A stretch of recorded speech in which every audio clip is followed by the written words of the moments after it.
What's going on, everybody? We are live and we are playing some Ironman account right now. We've got level 86 with a level 73 bat pet. How about that new update that's coming out though, huh? Oh yeah, dude. The wilderness. Aros has the wilderness now. We're going to be able to PvP whoever we want, whenever we want in the wilderness, as long as they're within 10 levels of us, and we're going to be able to steal all their loot. Are you kidding me? It's gonna be sick, dude. So, I've just been leveling. I haven't been leveling up as much as I should. Like, I should have been grinding a lot harder. I could be like level 93 right now, probably, but I'm getting pretty close to 87. I've got some new strategies to share with you guys and stuff. Yeah, what's up, Wordsmith, Randy, Razor? How's it going, guys? How's it going? How's it going? We're just doing some grinding on my Ironman account. Trying not to die. Holy shit. Did not mean to pull that Phantom Fiend too. I'm doing good, Razor. Thanks for asking, man. How are you doing? Good luck getting PH armor. Dude, it's gonna take forever. I'm really just I'm focusing on leveling up. I really want to hit level 115. So I'm just doing tasks back to back to back to back. I'm using task skipping. And I've actually decided to go with the strategy of selling all my scrolls.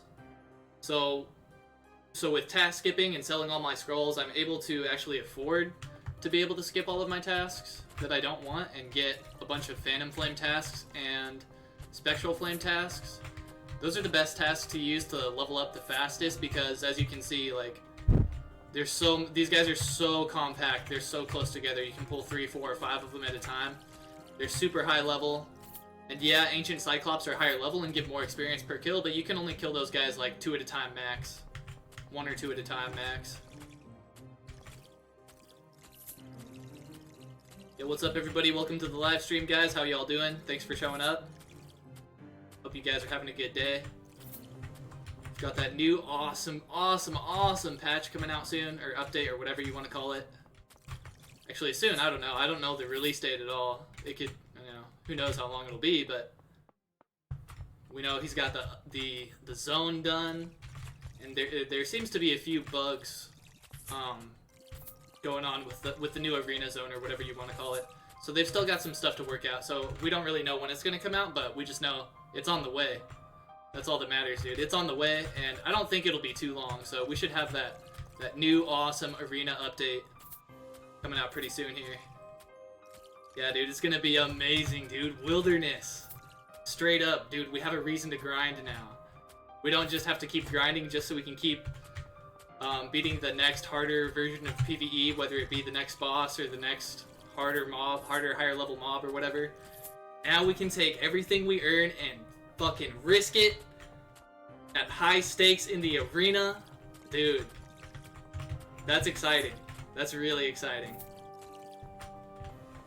That's big, dude. Bart must be so happy about it. If I was Bart, I would be so stoked. He has to be super stoked because I'm sure he knows how good this is going to be for his game. And have you guys been keeping up with the download rate of this game recently? We're up to over 500k downloads for Curse of Aros. 500k, and it just became available in the App Store like at the beginning of the year. Yeah.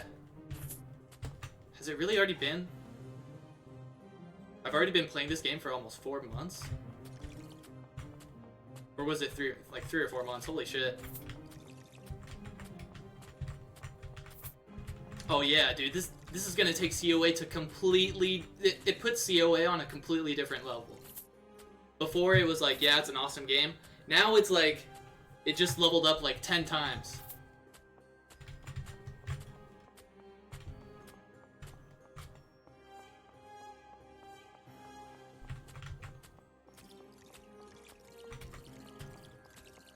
Good night, Randy. Have a good night, man. Have a good sleep. Get a full 8, hopefully.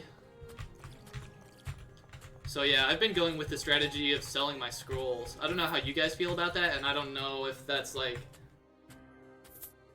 I don't know if that's too important for a regular account. If you're not playing on Ironman, I don't know if that's really a good idea for you to sell your scrolls, but for me, I don't think they're very useful, except I do hold on to all of my vitality scrolls, and I use those because I feel like that saves me the most amount of potions compared to the other scrolls.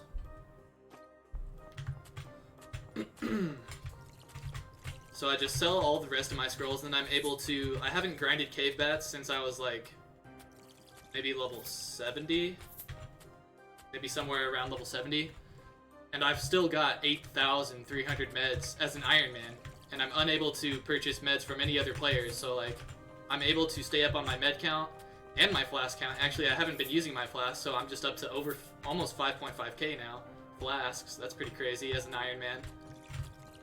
And then my med count is just coasting. After I grinded 10k meds from bats when I was around level 70 or whatever, I've just been coasting until ever since then. I haven't had to grind k bats ever since. But a big part of that is because of the fact that I sell my scrolls. So I don't know. Maybe you guys do want to do that as a normal account. Maybe you don't. I don't. But as an Ironman account, I would recommend it. Selling your scrolls to the vendor for profit. It's like, even if you are a normal account, you sell your scrolls for, what, 5k each? It sells to the vendor for 4.5k each, so, like, it's not even worth the extra time to actually find a buyer. You might as well just sell it to the vendor at that point. Yeah, it's been at 100k plus for quite some time. When I downloaded it, it was at 50k plus. So that was, like, 4 months ago now. Nearly 4 months ago. So yeah, it's going up fast, dude. Like, yeah, obviously some of these AAA mobile games go up way faster, but they also spend a lot more on advertising, and there are already more well-established companies. Like, this is Bart's first game. It's doing so good. So good. So we're playing on BlueStacks, unfortunately, so it's gonna be a pain in the ass to type in /task whenever I need to, but the first time is always easy, so at least there's that. I need a bunch. I have 3 Spectral Fiend tasks. That's super good.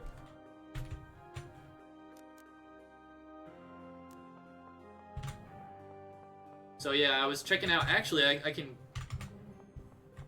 just read chat for a second. So actually, I can show you guys real quick. I have. Hopefully, I don't die. I shouldn't die, but I do have open in another tab. Let me just go over here really quick. I don't have a face cam for this scene. Not very important though. Yeah, so I have this open in the background, just in case, you know, if any of you are Patreon subscribers, if you want to come in the arena in the internal testing server and try out the new PvP mode with me, you're welcome to do so. I've got this tab open in the background, so just let me know if anybody wants to come in here and hop in the arena, have some friendly matches. Boom, boom. Look at that nice, big, new, juicy portal, though. How awesome is that?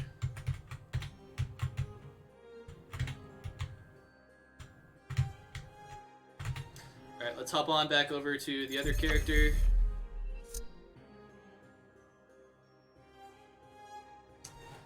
And I've got to see my chat, so I've got to move this over here and do that. There we go.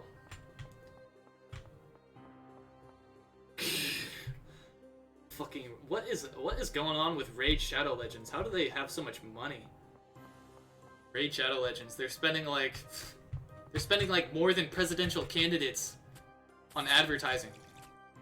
Like, they're spending more than fucking I forget the dude's name now, but that one dude who's spending like 200 billion on advertising his presidential campaign. They're spending like as much as that guy's presidential campaign just to advertise their stupid little mobile game. It's not even a good game either, probably.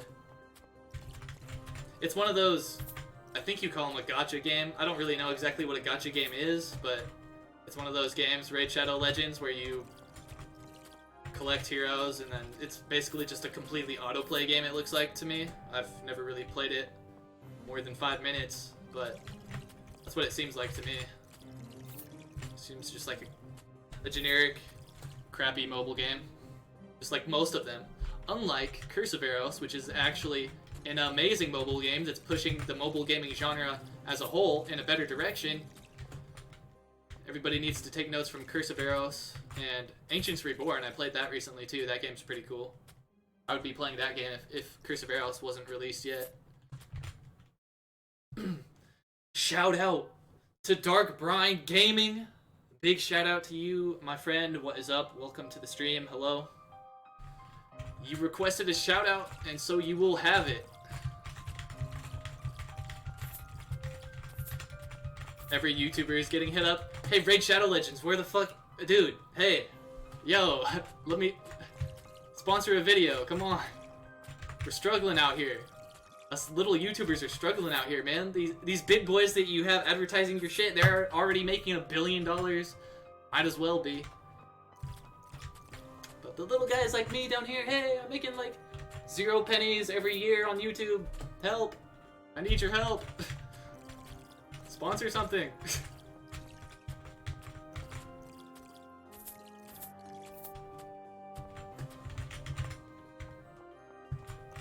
Props to Bart for not selling out. Selling out.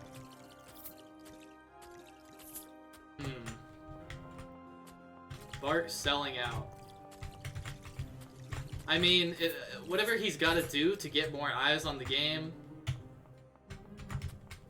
I mean, yeah, respect for him to not selling out, but at the same time, I kind of just want him to sell out, because then the game just gets more success and gets bigger, and then my YouTube channel grows too as a side effect, and then, you know, more people are enjoying a great game, and it's just good stuff on top of good stuff on top of good stuff.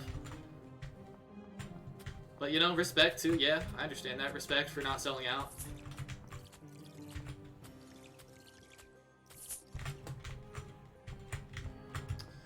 And I really already completed the 3 tasks.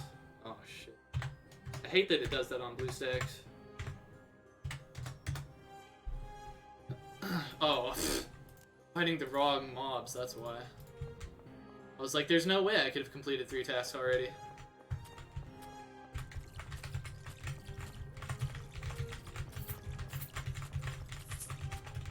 Did Bart make COA all by himself? I believe so.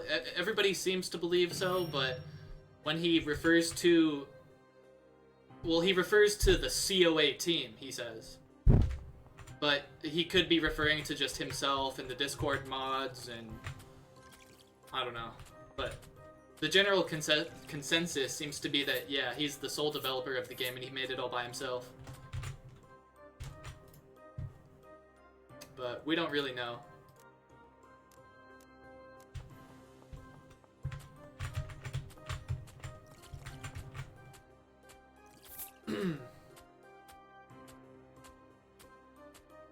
Oh yeah, oh, I see what you're saying, Razor. I see.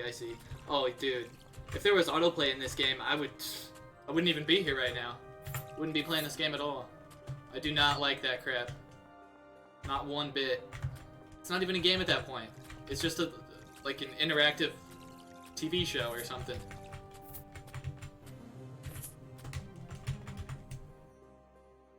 Wow, level 87. I have 2 level 87s.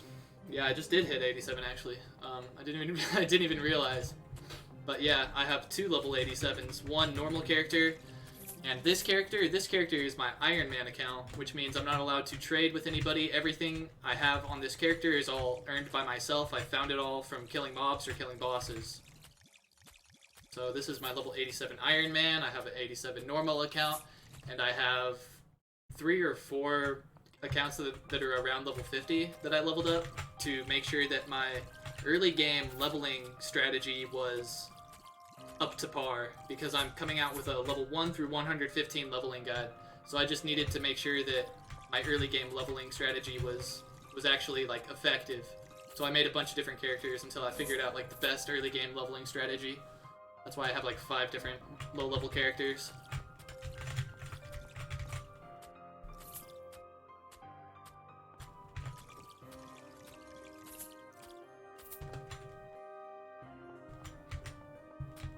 That was task number 2, I believe. I think we have 1 more.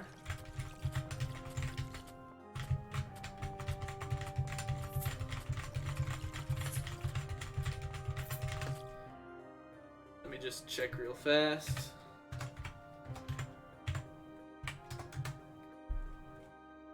two more tasks, 2 more Spectral Fiend tasks, and then we'll run back to the task board and see what else we can get. We will hopefully get more scrolls to sell, and we will sell... I probably should sell some of my Scrolls of Vitality because I just have too many of them. They're just going to waste. Maybe I'll sell a few of those so we can afford more task skipping, and we're good on potions, so we don't need to spend any on potions.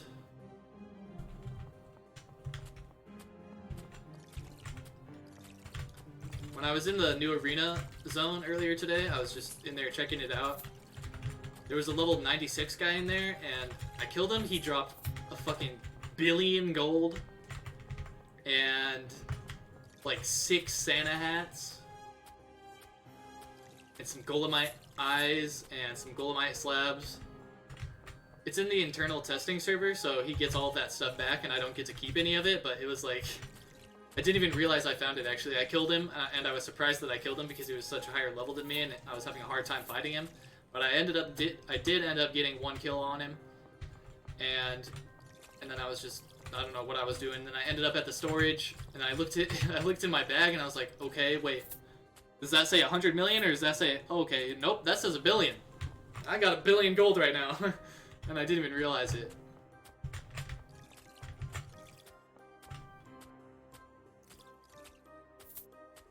Will the fish be for health or to give buffs? That's an interesting question. I think since we already have flasks, flasks and medium potions and potions, I don't think we need fish to actually heal us. Well, actually, Bart could be planning on... He could be planning on that, on making the fish heal us, and the fish will replace potions at higher level, and then he'll release higher level zones where you'll need to be using fish that heal you more than regular potions. So yeah, that could be the case, but I feel like what's more likely is that since potions already fill the role of healing us, then the fish is actually going to be used for something else, like buffs. So probably they'll... But now we have relics that give us buffs, so we don't need buffs either. Maybe fish will do something completely unique. I don't know. We don't need healing, and we don't actually need buffs, but I guess you can always have more buffs, right? So maybe they'll give buffs. I think they'll probably give buffs. If I had to make a guess, that's what I would say that they're going to end up doing.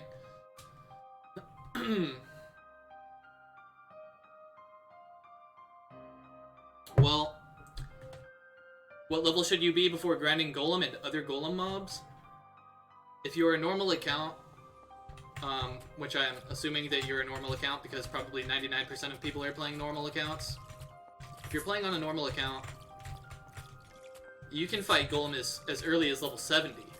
It really depends a lot because in the early game you could spend a bunch of time mining, woodcutting, and fishing when that comes out, or doing whatever general skills happen to be available at the time. And you can make a lot of money. So at level 70, you could already have enough money to have a complete Golem set. You could buy all of the Golem boss parts and make your own Golem set. So, if you do that, it's, you're gonna have an easy time fighting Golem at level 70. Or if you don't do anything to increase your wealth at all, and you just level up straight to 70, then you're gonna be using like a Varaxite set at level 70. Or maybe not even that. Maybe you'll still have Mythin or something. So it really, really depends on your specific situation and what you've done to progress the wealth of your account. But if you haven't gone out of your way to do that, then I would say if you're just straight leveling up, go as soon as you hit 70, try to get Rock Fiend tasks and Rock Demon tasks and grind that as much as you can. Get some DR gear, and then, well, before you do any of that, get your Glacial Blade from Ice Fiends. And then go to Rock Fiends and Rock Demon, get some DR gear, and then at that point, once you have your Geo Blade and a bit of DR gear, then go to Ancient Cyclops until you get either a Spectral Sword or a Phantom Sword. Then at that point, I'd say you're at a good spot to go to Golem, and at least be... You're at a good point to start being competitive to get Golem drops at that point. You'd be better off with, some Glacial maybe a glacial set and a phantom sword. It's going to be hard to get a phantom sword from Cyclops. You're going to have to be there for a while on average. But that phantom sword is going to make a big difference when you're competing against other players for golem boss parts, for golem drops in general. And that's going to be the difference between you getting the drops or somebody else getting the drops. So probably want to grind a phantom sword before you go to golems. But definitely if you just got a DR set and a spectral sword, it helps a lot if you have a higher level. Like if you're level 70, you have a DR set and a spectral sword, you're going to go in there and you're going to get a lot less drops than you would if you were level 90 and you had the same equipment. Because you're going to have, at that point, 40 extra stats from just leveling up. So your level actually matters a lot as well.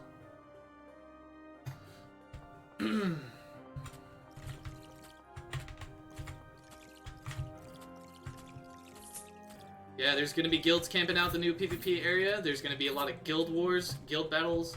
I hope they'll, I would like to hope that they'll all be friendly and we'll all get along at the end of the day, but I already know it's going to start a bunch of drama.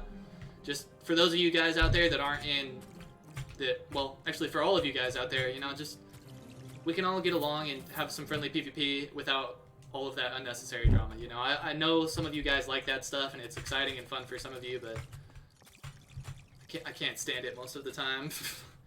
God.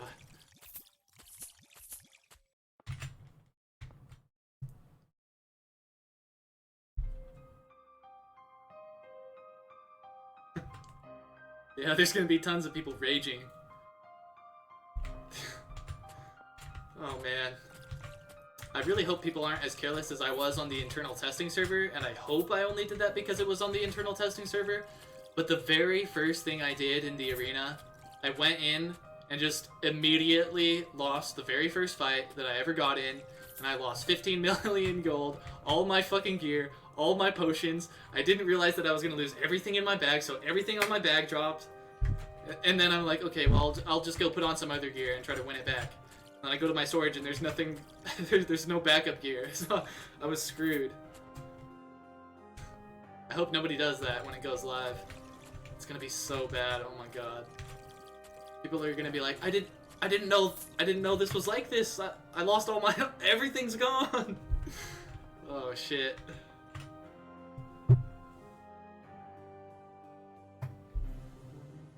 Oh, how did I get 1 billion without noticing? In the new PvP arena, I guess that's what we'll call it for now. In the arena, I don't know what they're gonna call it, but we'll just call it that. So when I went to the arena and I fought that guy, he was level 96, and I didn't know how the gold drop worked, but I found out that the gold just doesn't drop on the ground, it just goes straight from the other player that you killed straight into your inventory. So that's why I didn't notice it, because I didn't actually pick it up, it just popped into my inventory.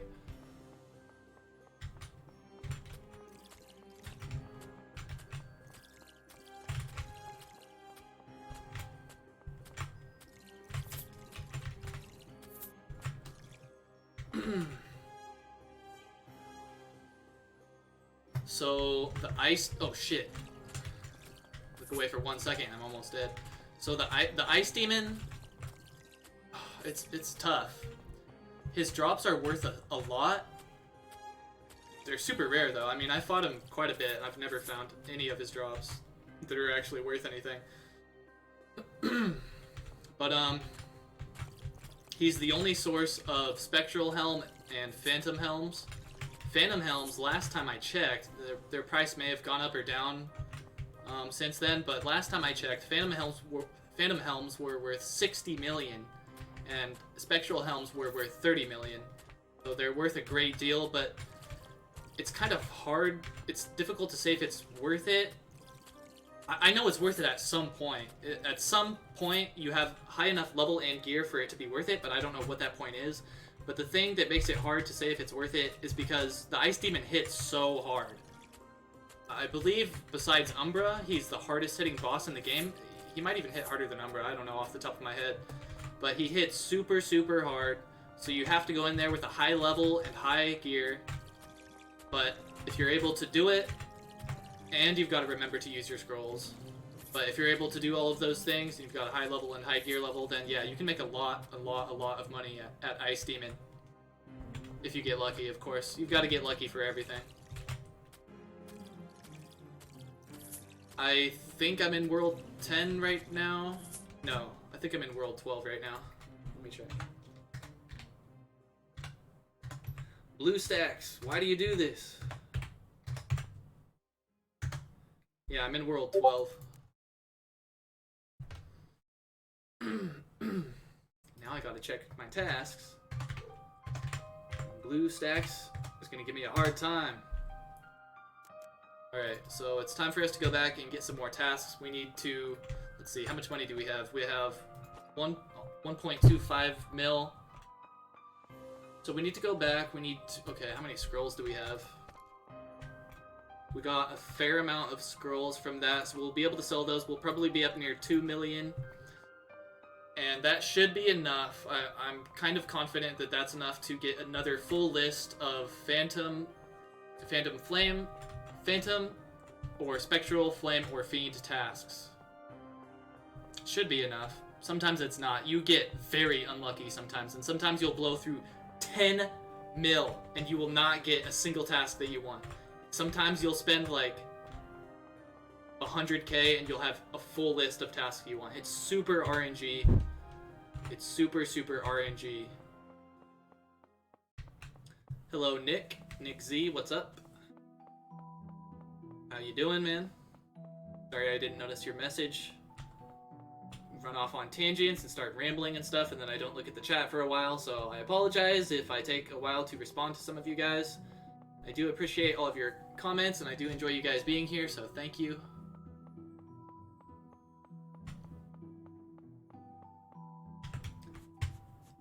So, do not go to, if you're grinding in the Ice Labyrinth, Ice Dungeon, whatever you want to call that place.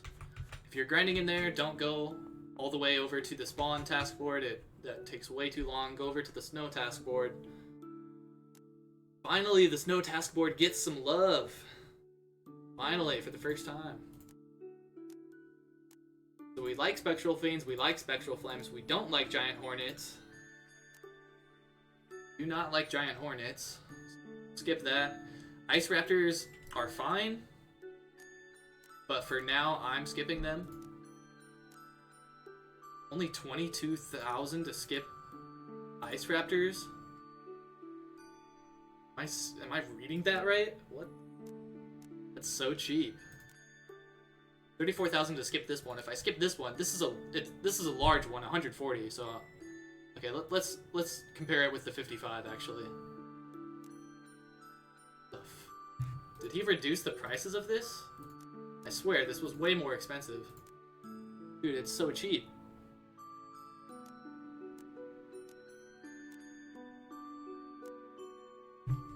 Okay. Awesome. Okay. Fine. I swear it was more expensive than that. I just spent nothing. I only spent like 250k to get a full list of tasks that I want. That's kind of crazy.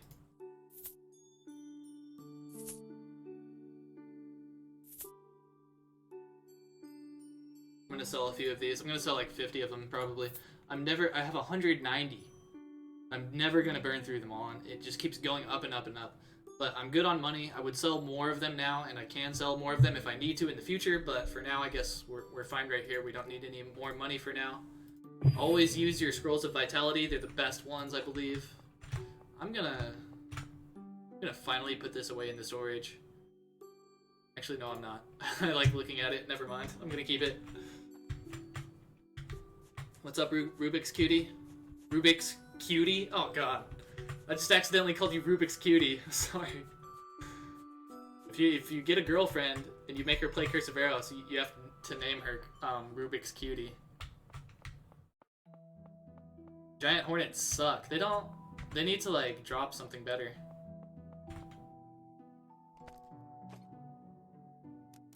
They need a new drop table. Or they need to drop more often or something. Or give more experience. They need something new to make them, like, to revitalize them. Because now, at least for me, and probably for a lot of other people too, they're just a insta-skip. I always skip Giant Hornets. I never want to go over there for any reason.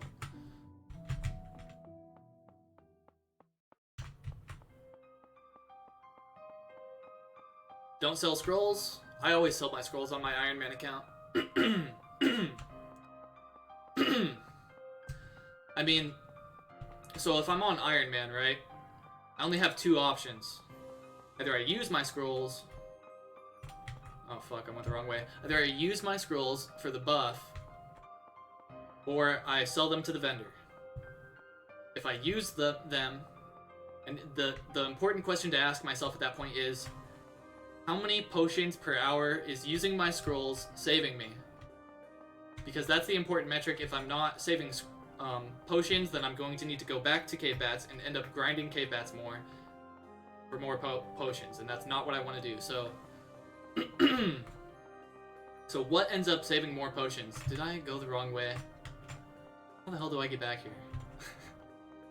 Okay, I know now. I know where I'm at now. So, what saves me more potions? Using the buffs that I get from using my scrolls.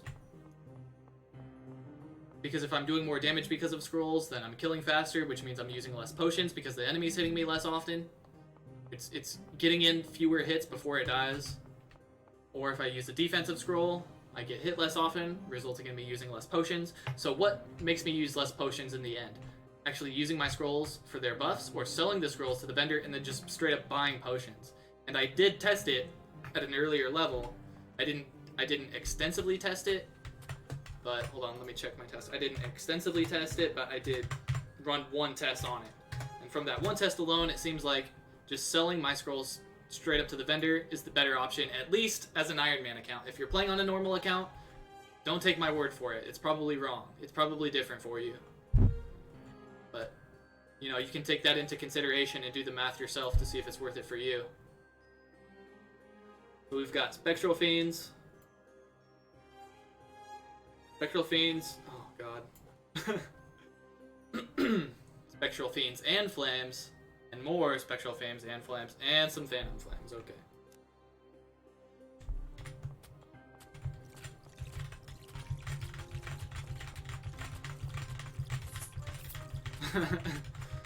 You can't use the Golem Axe to cut trees.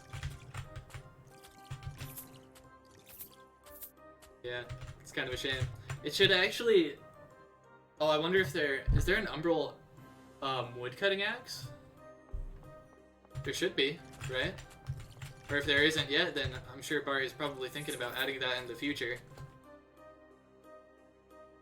But you know what's weird? Why isn't there a golem pickaxe? Or they should actually just make it so you can use the golem axe on trees. I know it's like it's supposed to be a battle axe, but you know, it's still an axe. You can definitely cut down a tree with a battle axe. It's the same thing. I mean, there's probably some subtle differences that makes a wood cutting axe different than a battle axe. But they're both axes. They chop stuff. That's what they do.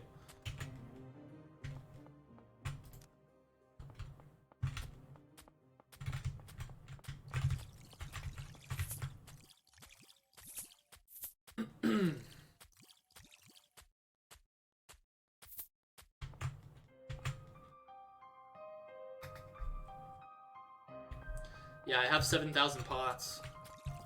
But, I don't know, I just like having a large amount of... Especially on an Ironman account, I like having a large amount of potions. Because dude, it was rough in the early stages because I didn't have my potion situation figured out. I was grinding cave bats, like, every other hour. I would grind cave bats for like an hour or two or three, and then I would get to go to, like, Rock Fiends and Rock Demon for, like, an hour. And then my potions would be depleted already. And then I would go back to cave bats, and then back to Rock Fiends and Rock Demon for a little while, back and forth and back and forth. It was terrible. So I had to figure something out, so I said, screw it, I'm just going to grind cave bats until I have 10k potions. I did it until I got 10,002 potions. So I went 2 over, and that gave me the momentum that I needed in order to, like, oh shit, okay. That gave me the momentum that I needed to, like, that gave me my initial boost of momentum. That's what really made me start having fun on the Ironman account. Because before that, it was just, dude, grinding back and forth cave bats to what I actually wanted to grind, and then back to cave bats, and then back to what I actually wanted to grind. It sucked because I didn't want to spend the time grinding cave bats because it felt like a waste. It was like, damn, maybe if I had a better strategy right now, I wouldn't be at cave bats, and I would actually be able to like get better drops at Rock Fiends and Rock Demon. I would be able to get some DR gear or whatever else. So I had to figure something out. Grinded 10k potions and started selling my scrolls, because the 10k potions by itself wasn't going to be enough. I was running out of potions, so I had to figure out something new to keep me afloat, because I really didn't want to go back to cave bats. So selling the scrolls was exactly what I needed. I'm totally fine with that, because I really feel like, I mean, you use your whole stack of scrolls and you have like, fuck, I don't remember how many there are. There's like 7. If you use your whole stack, it does give you a huge boost, and it does make a huge difference. And it's super good for boss fights. Actually, now that I think of it, I should try to stabilize. Well, I look pretty stable right now on potions. I've got 8k meds and 5.5 flasks. So I'm pretty stable on potions right now. I think since I'm getting to the point, like, once I get a few SP pieces, or spectral pieces, and phantom pieces of gear here, and then maybe I'll go to Cyclops for a while and try to get a phantom sword, but probably not. But at least once I get some phantom and spectral pieces of gear from the spectral fiends and flames and phantom flames and fiends, then I'll be ready to start doing bosses. And at that point, I'll really wish I hadn't sold my scrolls, or I'll at least wish that I started building up my scroll count again, because those scrolls make a huge difference when you're competing for loot against other players. Because if somebody's around the same level as you, the same gear as you, they use scrolls and you don't, they're probably going to get the loot, because they're doing more damage. Or at least they have a better chance of getting the loot. You want to see my stats? I use the meta build. The general consensus is that this build, accuracy equals strength plus 20, so let me simplify that if that doesn't make sense. You always keep your accuracy 20 above your strength. So my accuracy is 97 and my strength is 77. Accuracy equals strength plus 20. This is the meta. I've tested 50 accuracy, rest into strength. I've tested half and half. I've tested strength 20 above accuracy. Like, I've tested a dozen different builds, and it was a long time ago, but I was at Rock Fiends, and I believe I did 50 hits. Yeah, it was either 50 or 100 hits on each build, and then I took the average amount of hits that it took to down a Rock Fiend for each build, and the build that I'm using now turned out to be the best one.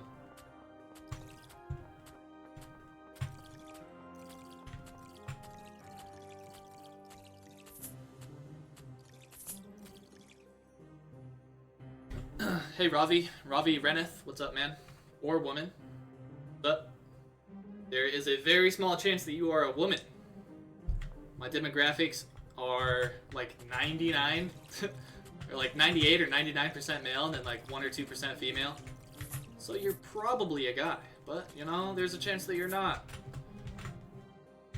There's just a chance that you're not. A chance that you don't have a hot dog. There's a chance that you actually have a hot pocket.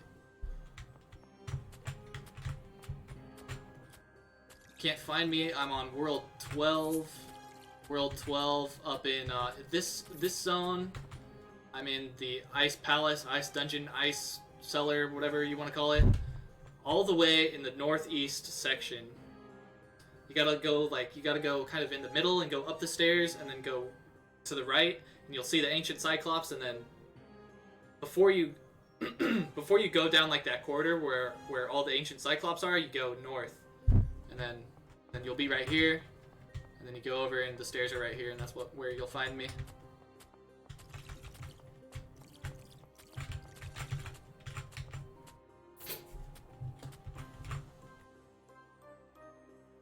My name is like the bird Raven. Ravi Raveneth? Raventh? Ravi Raventh or Ravi Raventh? It's a pretty unique name. Kinda like it. What happened to my horns? I don't know. People complaining. People, I don't know. I really I hate that. I hate that I listen to the haters sometimes, but I don't know. When people complain about shit, then I begin to think like, well, are they a hater or do they have a valid point? So, I don't know. Some people would complain that, you know, they would just hop in the stream and be like, those horns are cringe, blah, blah, blah. You look cringe. So I just stopped using them.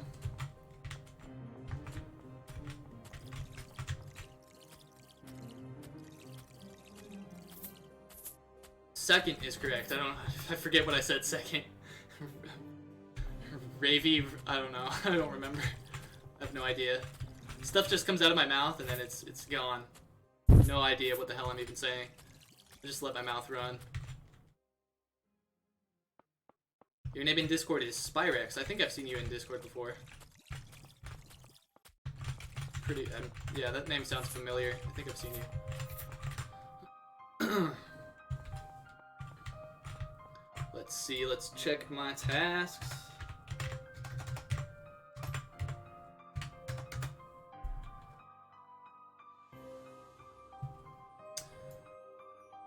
Need a few more fiends, and then we will do flames, spectral flames. Just like 2 more fiends. Horns looked sexy. I liked the horns, dude. The horns were fun. I don't know, it made me feel way more comfortable too. There's like something about just having your face live on the internet. It's kind of nerve-wracking. And just to have that little thing covering up my eyes and like the little horn, I don't know, it just made me feel way more comfortable. And it's like wearing sunglasses. You know, I don't know if any of you guys get the same feeling, but when I wear sunglasses, for some reason I feel like a different person. Like I kind of feel like invincible. Like I'm hidden or something. Which is stupid because obviously everybody can fucking see you. I don't know, there's some psychology behind that I'm just unfamiliar with. It makes sense to psychologists, but it doesn't make sense to me.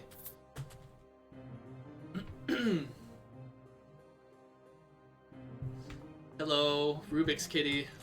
Hello, hello, hello, hello.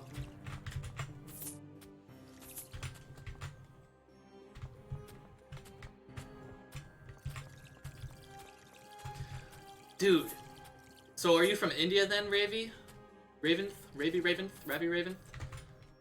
What? Dude, I'm so... Hey, what's up, Rubik's? What's up, Dark Brian? I'm so amazed. I'm amazed. Totally amazed. That India isn't overrun with corona. Like, their border is touching China. How are they not infected? I was looking at a corona like coverage map, and India is the only, or not the only, but one of the only countries that has like 0 infection. You're right next to China. It doesn't make any sense. And then the USA, all the way across the other side of the freaking world, is getting hit hard by corona. Makes no sense.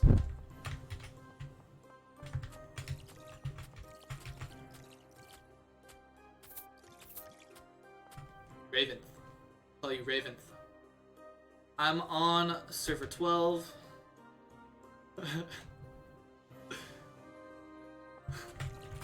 Your name.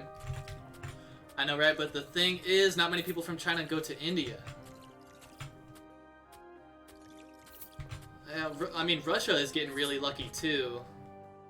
Russia has some cases, but like India has like virtually 0 cases, according to the map that I was looking at. Like, they should at least have some, you would imagine. Let's jump in a party with... Oh, crap. Forgot, it's super hard to type on BlueStacks. God, I can't even do it. I wanted to join your party, but it's giving me such a hard time. You can't even type anything with C, because when you hit C, it just exits the chat. So I don't know. I can't.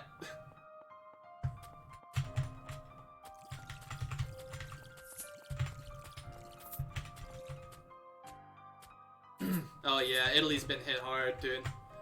Well, the UK messed up. Messed up big time, dude. They're like, well, we're not gonna be able to dodge this, so we're just gonna... fuck. What was the exact wording? Oh. Their plan was to just, like, take it, basically. Just no quarantine, just let everybody loose, whatever, just keep on with your business, and then we'll all get sick, and then...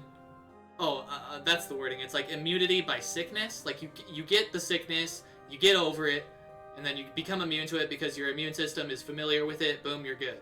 That was their plan. Boy, that was a terrible plan. That was a bad plan. That was a really bad plan. That was a horrible move. That screwed them up, dude.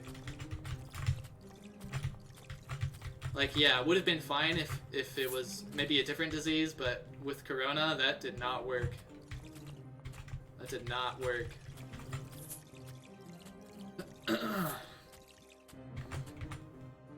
Apparently, they say that the USA is going to have, like, between 1 million and 5 million deaths from Corona, and they say that 80% of people in the US are going to get it. That's crazy. Yo, 5 million people? Oh. I hope not, you know. Hopefully this quarantine, like, actually is more effective than we think, and we hopefully end up losing not very many people. Damn, I don't want to lose even a single person. I don't even want to lose anybody, dude. That sucks.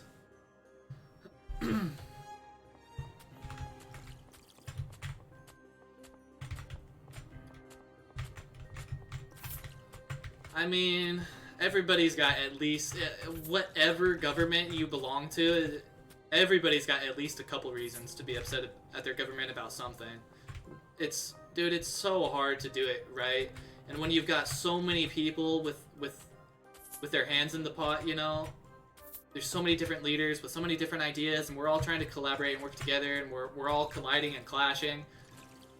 And everybody's depending on you. It's super stressful. Like, it's so hard to be a government official, and then the corruption on top of that is just, like, unprecedented, and just... it takes a real, ultra, super crazy special person to be an effective government official. So, like, you know... I don't know. I don't know. I would not want that to do. That would be such a stressful job. It would be very fulfilling if you were effective at it. If you could pass laws and stuff and just do things that greatly positively affect the lives of many people in your country. God, that would be an amazing feeling. But damn, the stress and anxiety that goes along with that is just, I mean, you see what it does to presidents? Every single president that ever gets elected always comes out with gray hair. That's how stressful that shit is. That shit is no joke.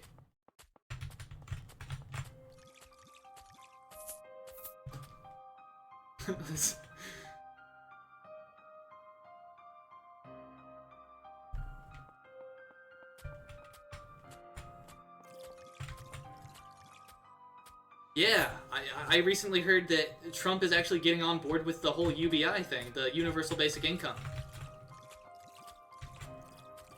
Dude, that would be so... That would be crazy. That would be just crazy. I mean, but he's mentioning it at a time where it's like, is he on board with UBI, or is this something that he wants to enact to alleviate Americans of the unavoidable oncoming debt that's due as a result of the coronavirus? Because, I mean, everybody's not working, or a lot of people, most people are like out of work or not working or have to work from home, People are going to keep accumulating debt as long as this pandemic is active, and something like UBI would just bring, it would relieve so much stress off of everybody, and just it would do so much for the country. People are stressed, man. They're like, dude, I don't know if I'm even gonna have my house after this fucking pandemic is over. So, you know, just a little bit of relief like that would go such a long way. It would mean a lot to a lot of people. Yeah. Astronauts in the space station right now are fucking laughing, dude. They're like, pitiful Earth walkers. And their abundance of diseases. They're just walking around, just bags of bacteria and infestation. Ew, pitiful Earthwalkers. Gross. Well, they're up there memeing hard, probably. They've all got their, like, super top secret, ultra classified space memes. Dude, space memes, man. They have ultra classified, top secret. Only a small handful of the most qualified astronauts in the world have access to the ultimate library of space memes. They share them with the aliens. They're on their fucking space phones, just like talking to the Mars people. Like, yo, you gotta see what's going on Earth right now, dude. This shit is crazy. All these Earthwalkers, they're even crazier than usual. They're all dying and stuff, like, what are you doing? Stop dying down there. What if we reset? Do we retain our points? Yeah, if you can reset for 20k whenever you want. You retain all of your points.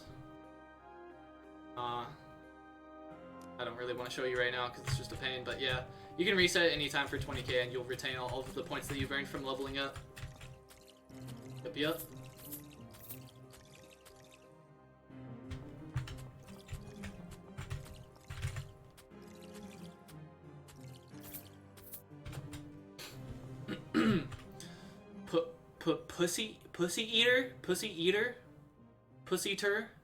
Pussiter, whatever your name is. I'm sorry, I'm butchering it. Sorry, I didn't realize you were right next to me until just now. I just read your message. If anybody is interested, if anybody has a Patreon subscription to Bart, let me see. I have this open in the background. You can jump in over here. Hold on. You can jump in over here with me on the internal testing server. We can do some high risk, high reward PvP. You're not going to lose anything actually because it's still in the internal test server. Anything you lose, I will get to keep a copy of it, but then as soon as you log off the server, you will get all of your items back that you've lost in this internal testing server. So if anybody wants to jump over here and have some friendly PvP matches against my level 87 normal account, you're welcome to do so. That would be some cool content.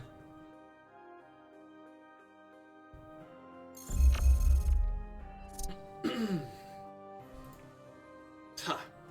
Fools! Think I was showing you... Shit, what's going on? You think I was showing you? Fuck, I'm trying to do like 3 things right now. You think I was trying to show you the arena? No. I was using that as a guise. What I was really doing was picking my nose. That's right. How was I supposed to pick my nose when there was a webcam on me? It's impossible. I had to switch it over.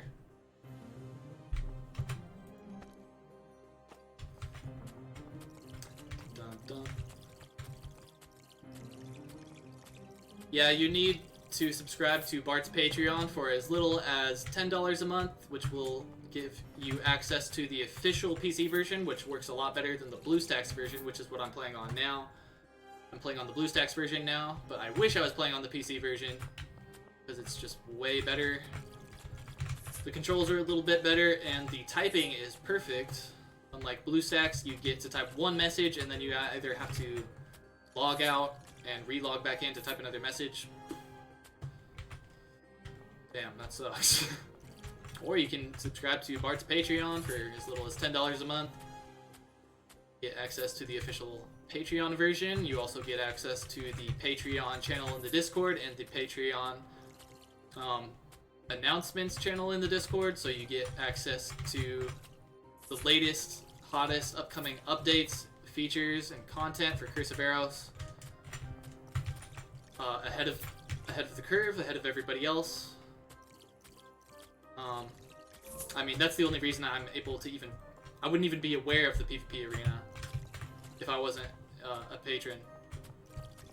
So, it's pretty awesome to figure out what's coming in, what's going to be released in the game in upcoming updates, and yeah, you get to use the official PC version. So, consider subscribing to Bart on Patreon.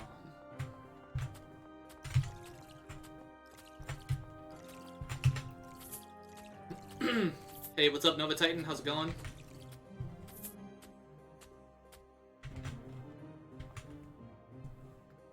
I thought so too, to a certain extent, but China has had many viruses develop in the last 100 years. This is due to their overpopulation and animal treatment. Oh boy, I could really go off on a tangent here about conspiracy theories involving China and the coronavirus, but do I really want to do that? Do I really want to do that? I don't know. It's really controversial. I don't know. What do you guys think? Should I talk about a conspiracy theory involving China and the coronavirus and the US? What do you guys think? I mean, fuck, dude. I can't help it. Look, the trade war, dude. The US and China we're just going back and forth, back and forth, back and forth. Putting tariffs on the US, putting tariffs on China. Trade agreements, let's settle this. Okay, it's not getting settled now. More tariffs, more tariffs.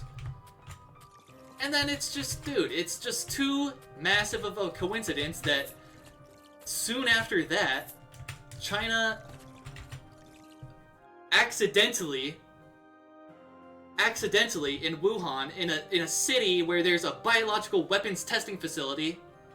Oh yeah, that's just another big-ass coincidence, right? Come on, dude. China's using the coronavirus as a way to dampen the economy of the rest of the world.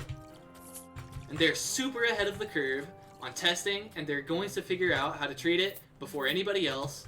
And then at that point, they have the fuck, I don't know the word.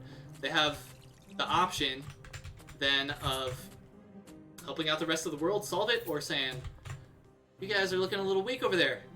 Huh, that coronavirus is doing a lot of damage to you, isn't it? Well, now that we're treated, we've already figured it out, and we've treated all of our people. Maybe we'll take advantage of this situation. You know? I mean, fuck. It just seems so straightforward. It's like, how can they go back and forth, back and forth, back and forth? Tariff on the US, tariff on China. How can they go back and forth in a trade war with tariffs like that? And then not everybody is like... It just blows my mind that not everybody is like on the same page as me on this. It seems fucking super obvious that China, that it's there's a very high potential that China is using the coronavirus as a weapon. I'm not saying that's the case. I'm saying that's something that seems highly likely given the circumstances, and since the trade war is ramping up, or did ramp up, or whatever. Massive coincidence, haha, wink, yeah, right, wink, wink, wink, big coincidence, that's right. I know, I sound like such a super conspiracy theorist person, but, I mean, governments do that shit, you know?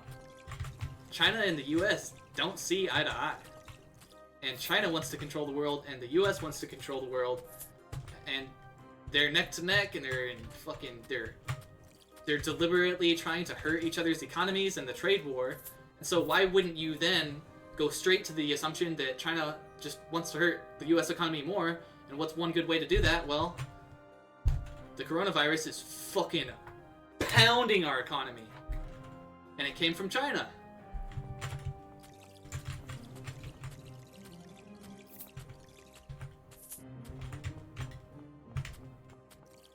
Dude, it's pounding our economy like like Great Depression status, like nothing ever before, dude. And this is only the beginning.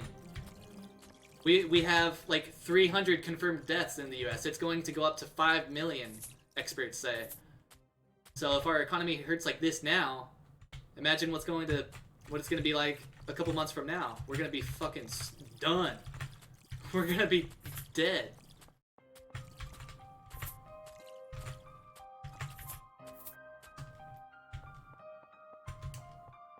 I hope I'm not fear-mongering. I feel like I'm fear-mongering now.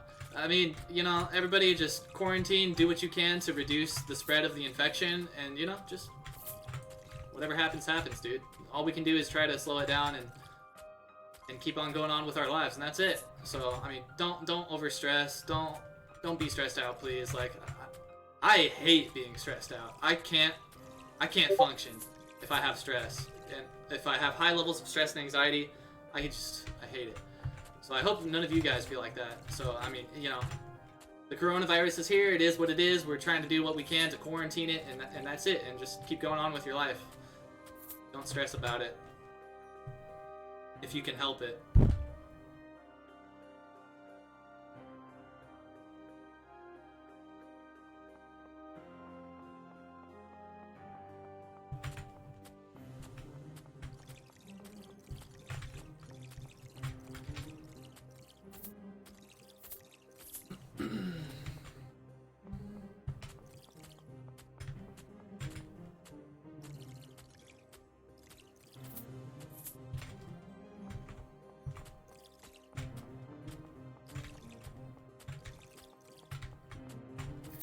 Yeah, it's not that bad in China.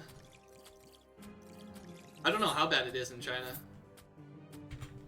But actually, according to the map I was looking at, China is one of the worst off places. They have like, China has like, I think over 100 cases per million people. And there's, actually no, Italy is getting hit harder per million people than China, I believe, but China's up there. China's definitely affected, or at least, you know, China is one of the countries that, being such a large powerhouse as they are, and being so advanced as they are, they're able to like, they're able to fudge their stats. Like it's easy for them to say we have this many infections when really, you know, that's not even close to the real number. It's easy for them to get away with that because they're so like established and in power, and you know, they can just use their technology and fucking strategy or whatever the hell to make it seem like they're actually a lot worse off or a lot better off. It's easy for them to make you think what they want you to think compared to the actual truth. Same goes for US too, and other large countries. I don't know. As a small person, you know, as a regular person like us, that's not involved really in politics, I mean, it is interesting to think about sometimes, but it's, at the end of the day, it's not even worth thinking about because, you know, there's nothing we can do. It's not in our control whatsoever. Our fate basically is not in our hands. Only our immediate fate is in our hands, but our fate is in the hands of, unfortunately, the US government and the Chinese government and the Russian government, Indian government, all of the big governments.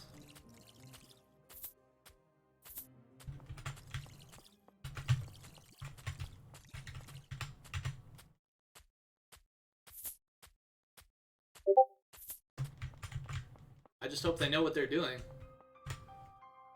Doesn't really seem like it most of the time. To be fair, there's been a Cold War going on for 30-odd years. Yeah. Lazcal? Hey, what's up, dude? You want a Golemai? Take it, buddy. It's all yours. You want 5,500 flasks? Take it, buddy. It's all yours.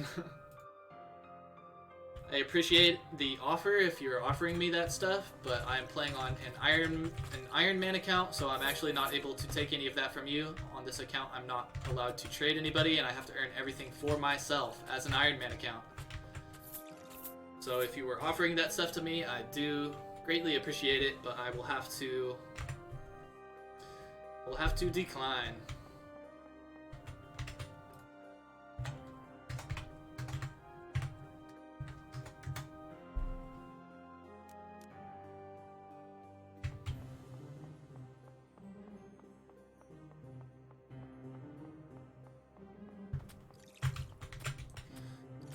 So many undocumented cases, yeah. Tons of them. Tons and tons. Just still, I just can't. I have a really hard time moving on from the fact that India is right next to China, and it's also like it's the second most populated place in the world, and it's right next to China, sharing a border with China, and they're totally unaffected. Totally blows my mind. Why are you flexing? I don't know. Was I flexing? I don't remember. What the fuck? Potion! Oh god, I thought I was using a flask, but for some reason, what is going on here? Why did my flask move? Oh, because I traded that guy and I moved stuff around, I guess? I was trying to use flasks and I was using small potions and I was almost dead. Oh, the golem eye. Right. Yeah, I should put that back in my storage, but I just like looking at it. It's the only boss part that I've ever found, other than a dragon horn and dragon scales. But I don't really count dragon scales, like, I found like 333 of those. They just drop, like, easy.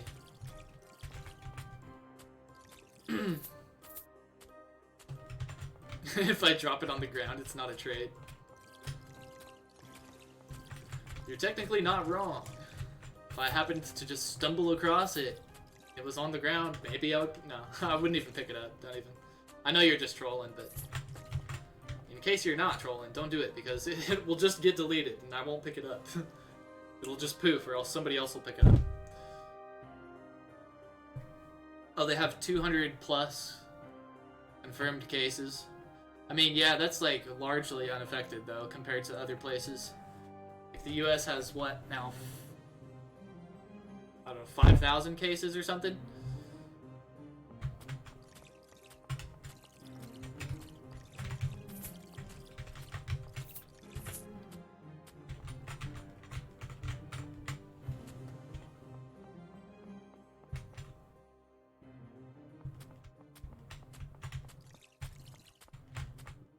Yeah, nobody goes to Africa.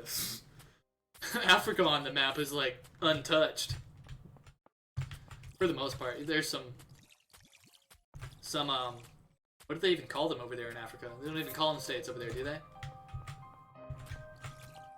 Whatever, there's some states in Africa that are affected, but yeah, for the most part, like, the vast majority of Africa is unaffected. We should all just... No, that wouldn't work. I was gonna say we should all just quarantine at Africa. Everybody just go to Africa for a while. That would not work at all. That's not how that works.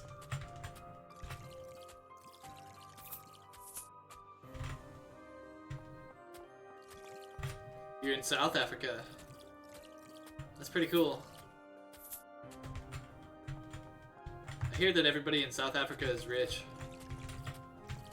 It's probably not true.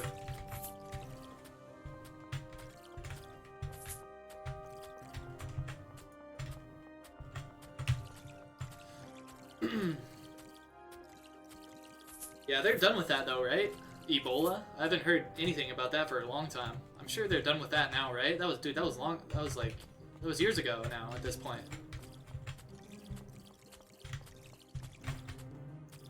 But damn, dude. What, they're not done with Ebola yet?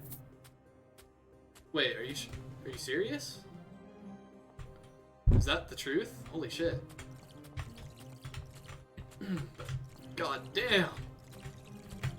God damn, it would be horrible to have Ebola. Oh my god. Oh my god. Ebola, dude, you just like... Oh, I don't even remember exactly what happens, but you like just bleed internally so much until you just die. Like, oh my god, that's scary as fuck. That's super scary. That's terrible. Oh my god, that's bad. It's so bad. Dude, what is worse than that?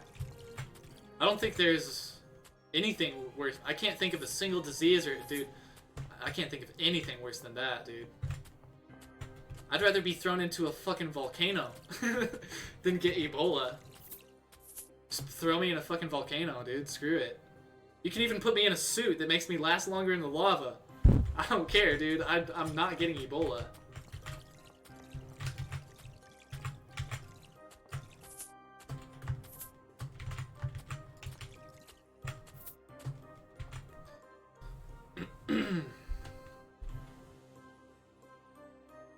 Yeah, I should have been using Scroll of Vitality, but I guess I just forgot it.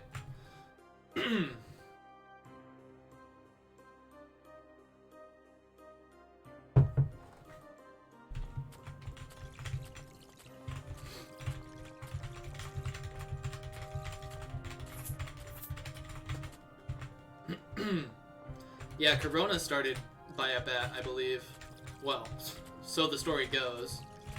But it probably started from a fucking Chinese I don't even remember what it's called. Bioweapons facility? Biological weapons facility. I think that's what they're called.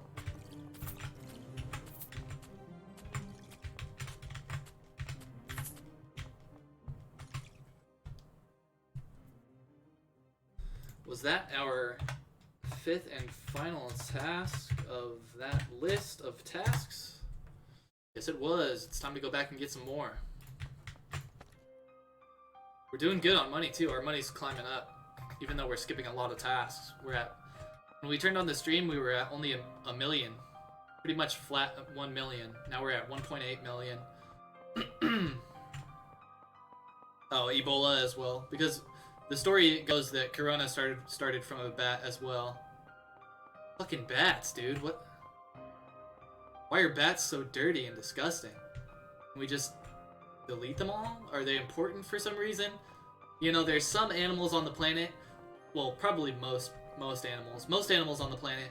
Like life is very symbiotic. Like we need bees to stay alive. We need there's a lot of little insects that we cannot live on this planet without, because of the way that they interact with the with their environment around them and like the other insect species and whatever. Like if they stop doing that, then we're just gonna die. So life is very symbiotic, and I do not remember where I was going with this. I don't know. I don't remember why I started talking about this and what is the point that I'm trying to make, so fuck it. I don't know. I don't know.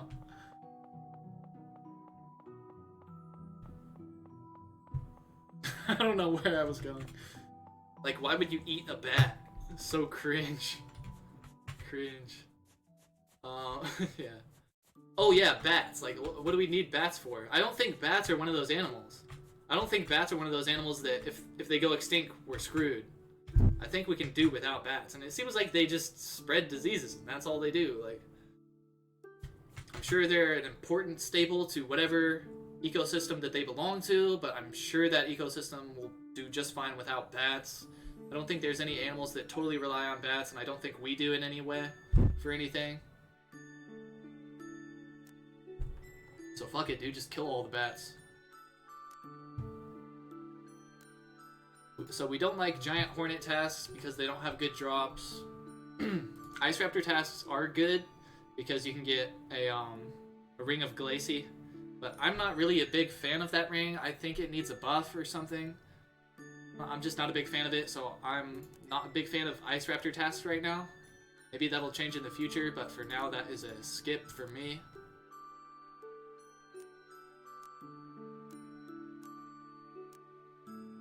Dude, holy shit. I'm having no trouble getting all of the tasks that I want. Holy shit.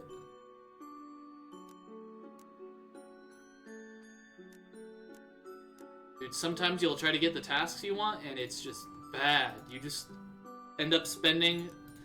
I mean, there's times that I've been here with like 2 million gold, and I've spent the entire stack trying to get what I want, and still didn't get a full list of the tasks that I was looking for.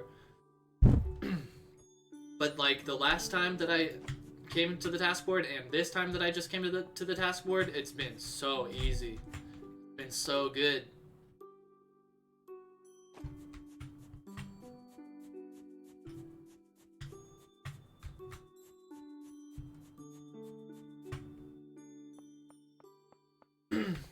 Fruit bats actually help pollinate plants, and their poop is good.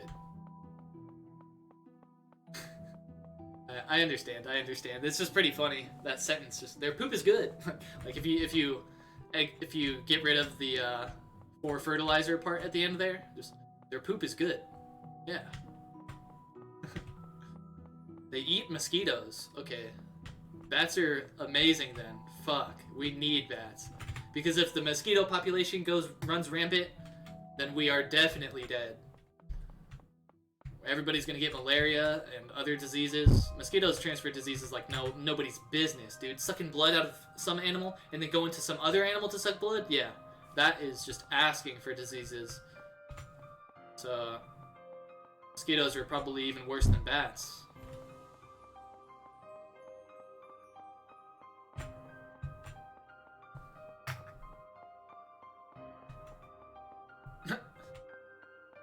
Yeah, mosquitoes pretty much suck, dude. This world is freaking crazy, man. If you really just sit down and think about it. Sometimes I have moments where I just start thinking of something and I really get into it and I just sit down and think for a while and, dude, the places that my mind goes and the stuff that I think about, it just totally fucking blows my mind. It just... I mean, I'm not saying that the stuff I think of is, like, super interesting, or that's not what I'm saying. I'm saying just like it's possible for us to sit down and think of things that are just like totally mind-blowing and just I don't know. That's like I recommend it to you guys to just sit there and just wander through your mind and see where you end up. You'll end up in some really fucking cool places and it's pretty interesting.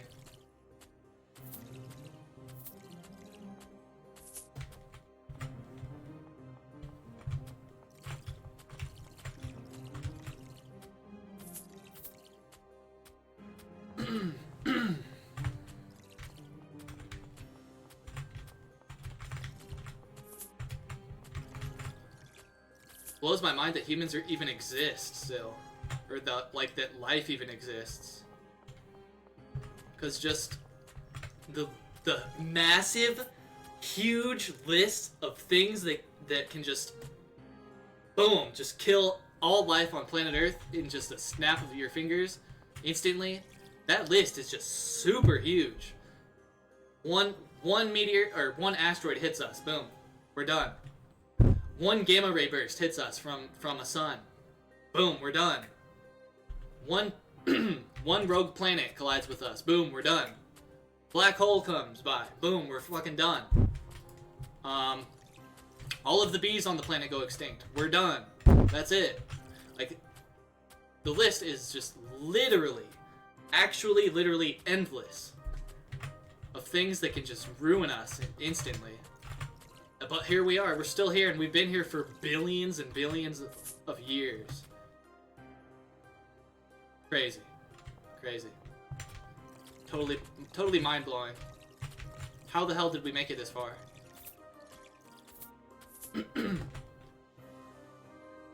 How the hell did we make it this far? It's crazy. Internet goes out, boom, we're all dead. Yeah. Yeah, we definitely will all lose our minds. Fuck, I don't know what I would do, dude. My entire life is on the internet. If I don't have the internet, I'm just... Oh god. What will I do, dude? I would just wander around into the world and get corona and fucking die. That's it.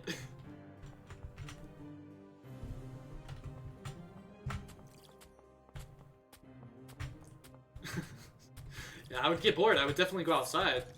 There's nothing to do in here if there's no internet. I'm definitely gonna go outside, and then I'm most likely gonna get corona, and that's it. Yeah, well, yeah, we haven't been here for billions of years, but I think of humans probably differently than everybody else.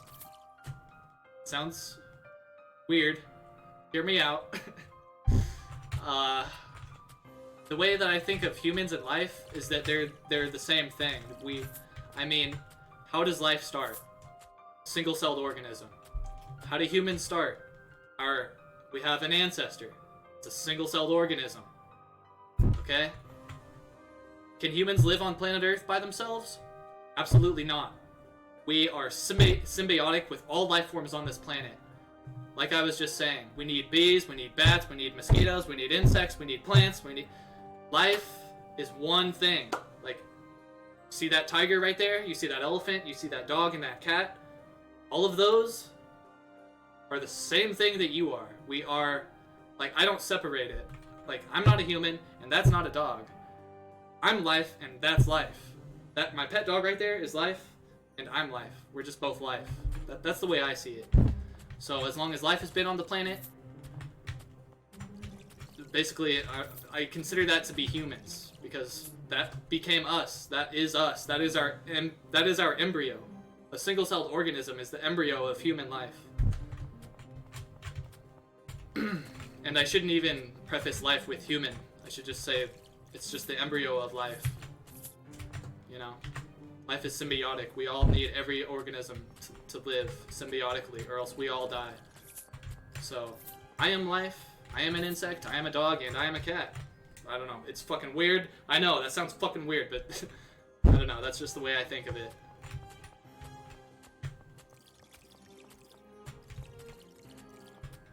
Yeah, you are weird.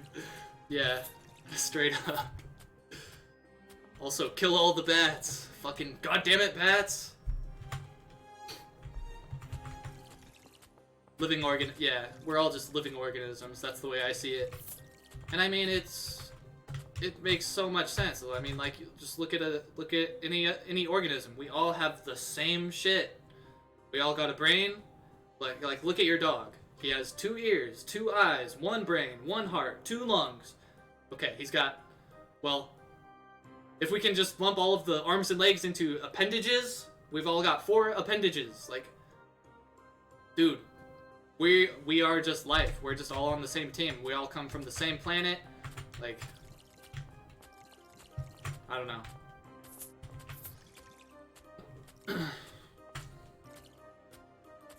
And if you really want to get technical, you're not even a human being. You are a vast, vast amount of small cells combined together that forms what looks like and what we know to be a human being. But you have I don't know the exact numbers, but you have millions or billions of viruses living in you every single day, and you have a whole ecosystem of life living in your gut called your gut biome. I mean, you are a walking universe of life. There's an entire micro universe of life in every human. Like, fuck, that idea blows my mind too. Everything about reality blows my mind up, actually, I guess. It's just all fucking crazy.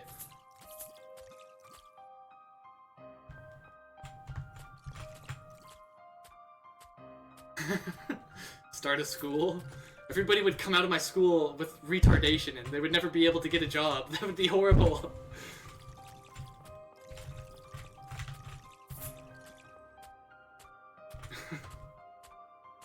Trillions. Yeah, probably trillions is more accurate. Yeah, because they're so small. Yeah, probably trillions. Maybe even hundreds of trillions. I don't know. Number gets so big at that point, it just becomes arbitrary.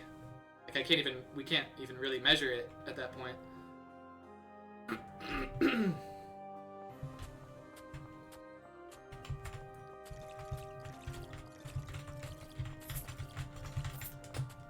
Message retracted. Oh no. What did that guy say? Why was his message retracted? Did he say the N-word?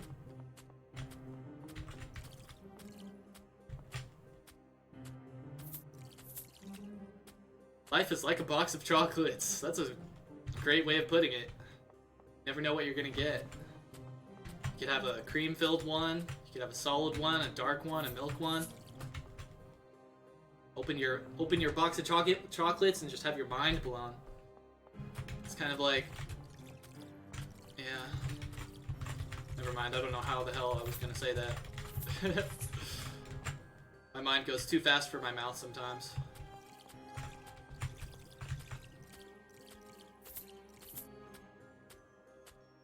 At least your school won't cause depression. Yeah. Maybe it would, I don't know. I don't know if I can run a school. Yeah, the education system needs some work, that's for sure.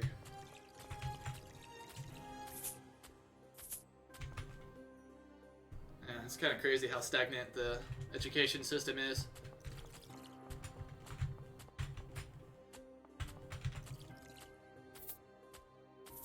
Too much of it will give you diabetes.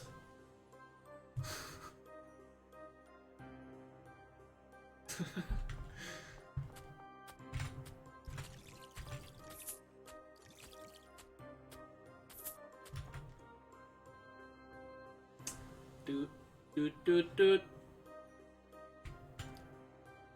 85 out of 145.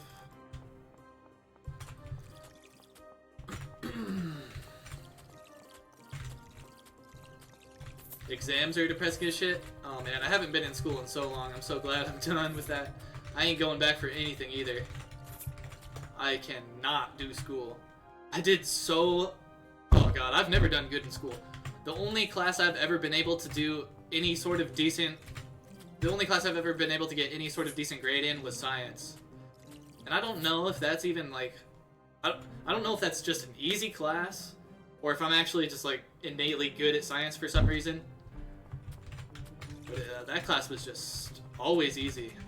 I always had an A in science every time, without even trying.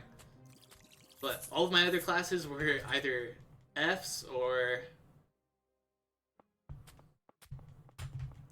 History, I think there was another class that I was okay at. I sucked at English class, sucked at history class because I never wanted to pay attention. Did good in science. There was something else I did good in too, but I can't even remember it. It was that unimportant that it was probably PE or no, I didn't even do good in PE because I didn't even dress down.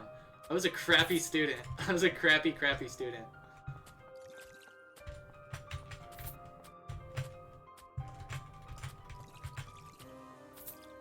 Be a good student, go to all your classes, get good grades. It'd make a big difference in your life, maybe. I don't know.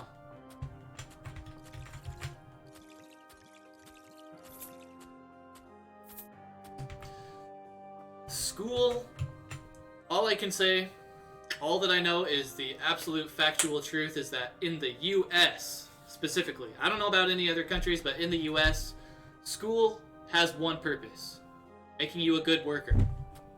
It's why America has such a robust economy. You make smart-ass motherfuckers, well, I would like to think that if you have a great education system and you breed really smart people, then, I mean, how can your country not... I mean, it doesn't make sense that the right move for a powerful country is to deliberately dumb down their people by offering them crappy education systems instead of giving them a proper education. Like, wouldn't that just weaken your country? Wouldn't that just weaken your country? Because then you've got dumber people, and...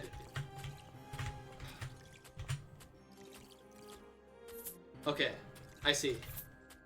You need an abundance of dumb people because somebody's got to be doing the crappy jobs that nobody really actually wants to do. And that's where the dumb people come in. No, none of you are dumb. I love everybody. Everybody has so much potential, and it's a shame that our governments don't treat us that way, but the fact of the matter is that we need dumb people who are less qualified than other people to do the jobs that are staples of our economy, like construction, sewage, you know, whatever low-paying job, being a food service worker, working in customer service. We need people to do these jobs in order to function. So unfortunately, if everybody in the country is smart, nobody is going to settle for that. Or else you're going to have to start paying those people more because they're more qualified and they're more smart and they're not going to settle for these crappy wages. But if they're dumb, then they will. But America still breeds very smart people. We have very, very qualified technology and military and all that because we are smart, but our smart people are... In order to be smart in America and get a great education in America, you need to be born into a rich family. If you're not, you're fucked. And the rich people pay for private schooling and they get the real education. Then they go to Harvard or whatever super expensive college that's so expensive for no reason. Sure, it's a great college, but the amount that it costs to go to one of those colleges is just unfucking believable.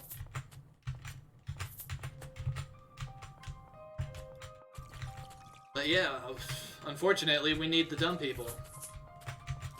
Until general AI gets up to par, and robot technology becomes substantial enough to the point where we can replace all of our low-wage workers with robots and artificial intelligence.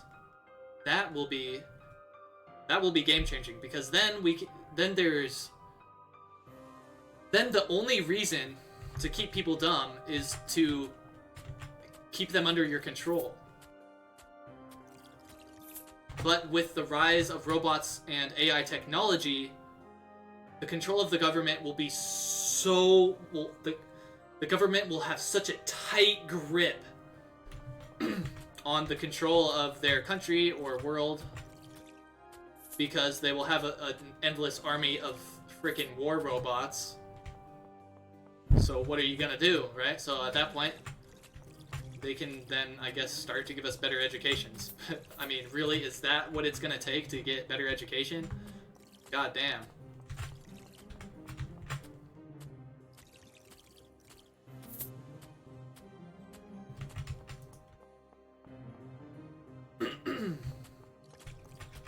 Yeah, Finland has a great education system. That would be great to be born in Finland.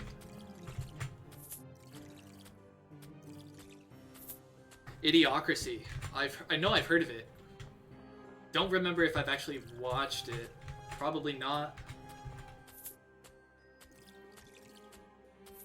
It predicts the future. Oh, Idiocracy. Oh, Idiocracy. Yeah, I know what you're talking about. It predicts the future. Oh god. Oh man.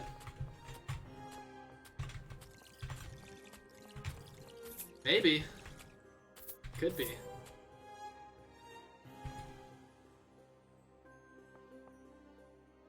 Will I do boss tasks? I was doing a lot of Rock Demon.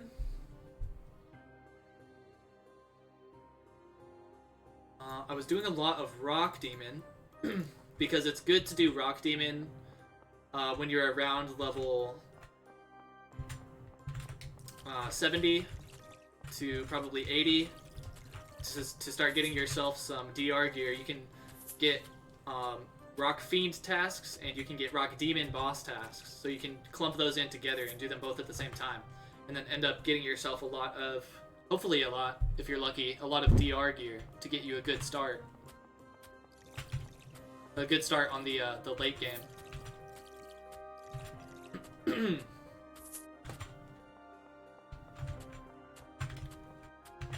But before I start fighting bosses again, I plan to keep grinding here, get some more levels. Eventually, you know, it's taking a long time now, but eventually I'm going to find some spectral gear and some phantom gear. And I've already got a spectral sword, so that's good. A few more levels, a few pieces of gear, then I can go to Golem. I already got a Golem Eye, so I just need to start finding some more boss pieces, and then I can start crafting Golem gear. I just don't want to go there before I'm ready, because if I go there too soon, it's going to burn through a lot of pots, and I'm going to have a hard time getting loot over other players because they're going to be doing more damage than me. So I think I'll be at a good point around maybe level 93. Hopefully by level 93 I have at least some spectral gear or phantom gear.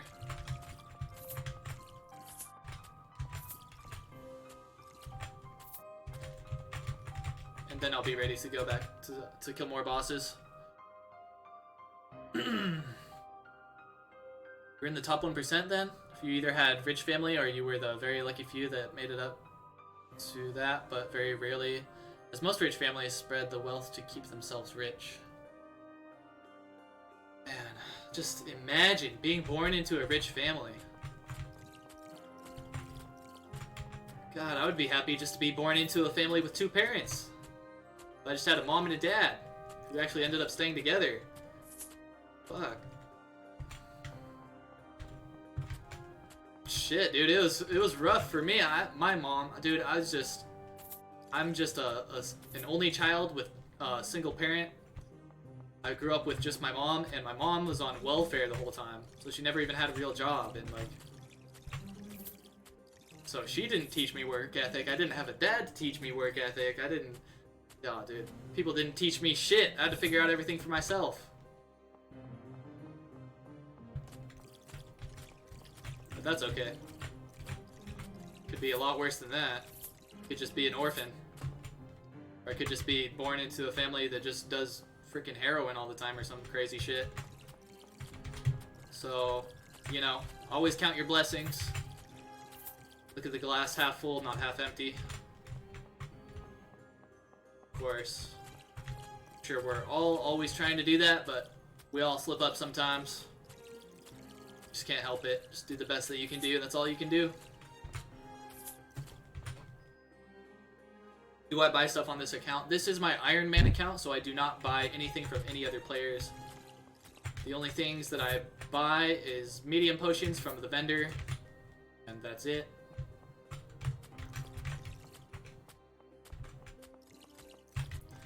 I've earned my spectral sword myself. I've earned everything on this account myself. I got my spectral sword from, obviously, the only place that it drops is Cyclops.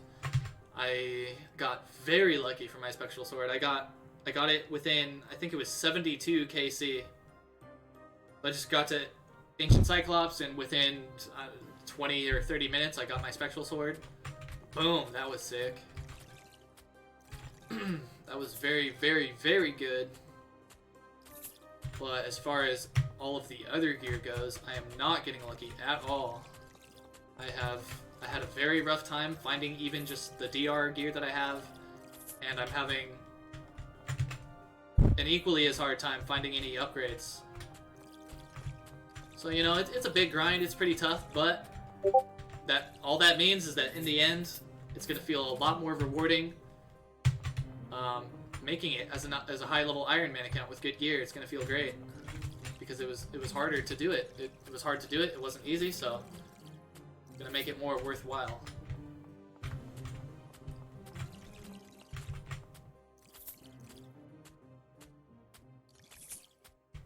Wait, what? Makes you become an adult faster? Wait, what are you talking about?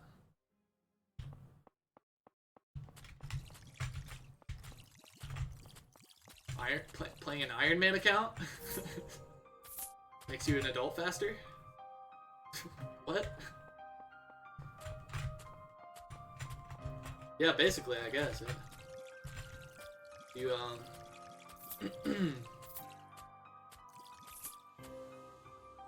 and it's just the hardcore way to play the game. You got a Phantom Sword at 17 KC? Jesus Christ. RN Jesus has blessed this man. RN Jesus has... Fucking... Dude, RN Jesus has bent over backwards for this man. RN Jesus is deeply in love with you. You are very blessed. RN Jesus hates me. RN Jesus kisses and hugs you, and then he sees me, and then he takes out the bat, and he... Bitch! Red Ruka, get the... He fucks me up with that bat, dude. And then he deletes my accounts and makes me work for it all again. Dude, RN Jesus hates me.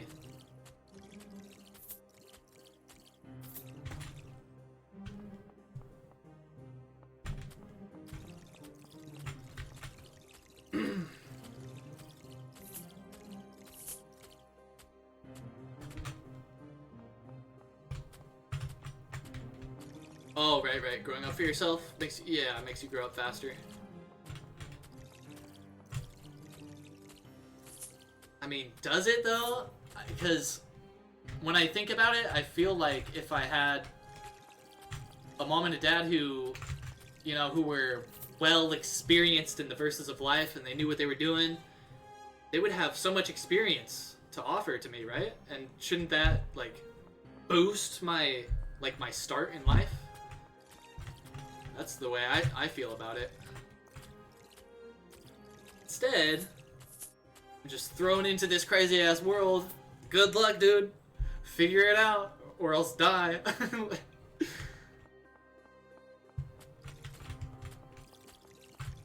Which is kind of cool, though. I'm not complaining. I kind of like that. I think I would rather be, you know, if I end up dead and homeless with no money, then it sucks, obviously. But if I'm able to make it, then it means a lot more. Because if you make it and you start out with a great advantage of great parents who are super experienced and they're teaching you everything, then, you know, you fucking better make it. You have so much help, how are you not gonna make it? But like if you're thrown into the world all by yourself and you have to figure everything out yourself, and you fail again and again and again, you can't freaking figure it out and you don't think it's gonna work, but you hang in there and you get more experience and you end up finally making it work out, dude, that feels so good.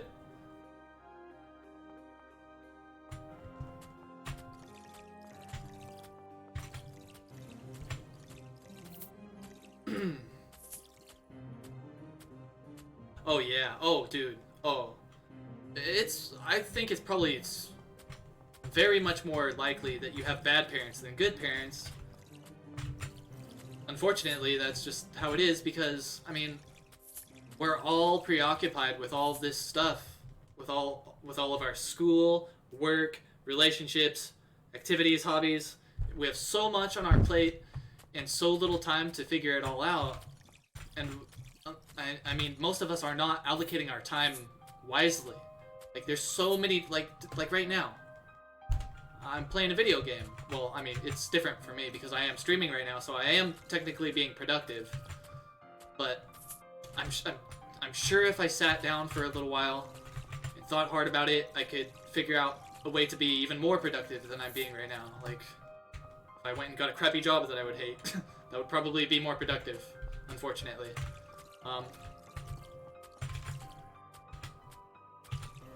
Forgot what the point was that I'm trying to make.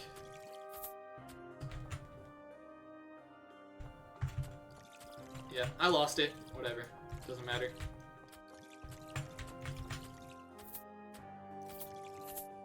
Lost it. It's gone.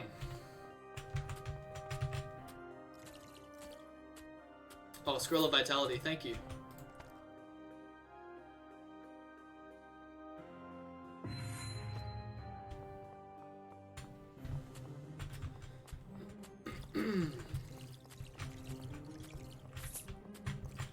Oh yeah, I was saying that it's hard to be a good parent.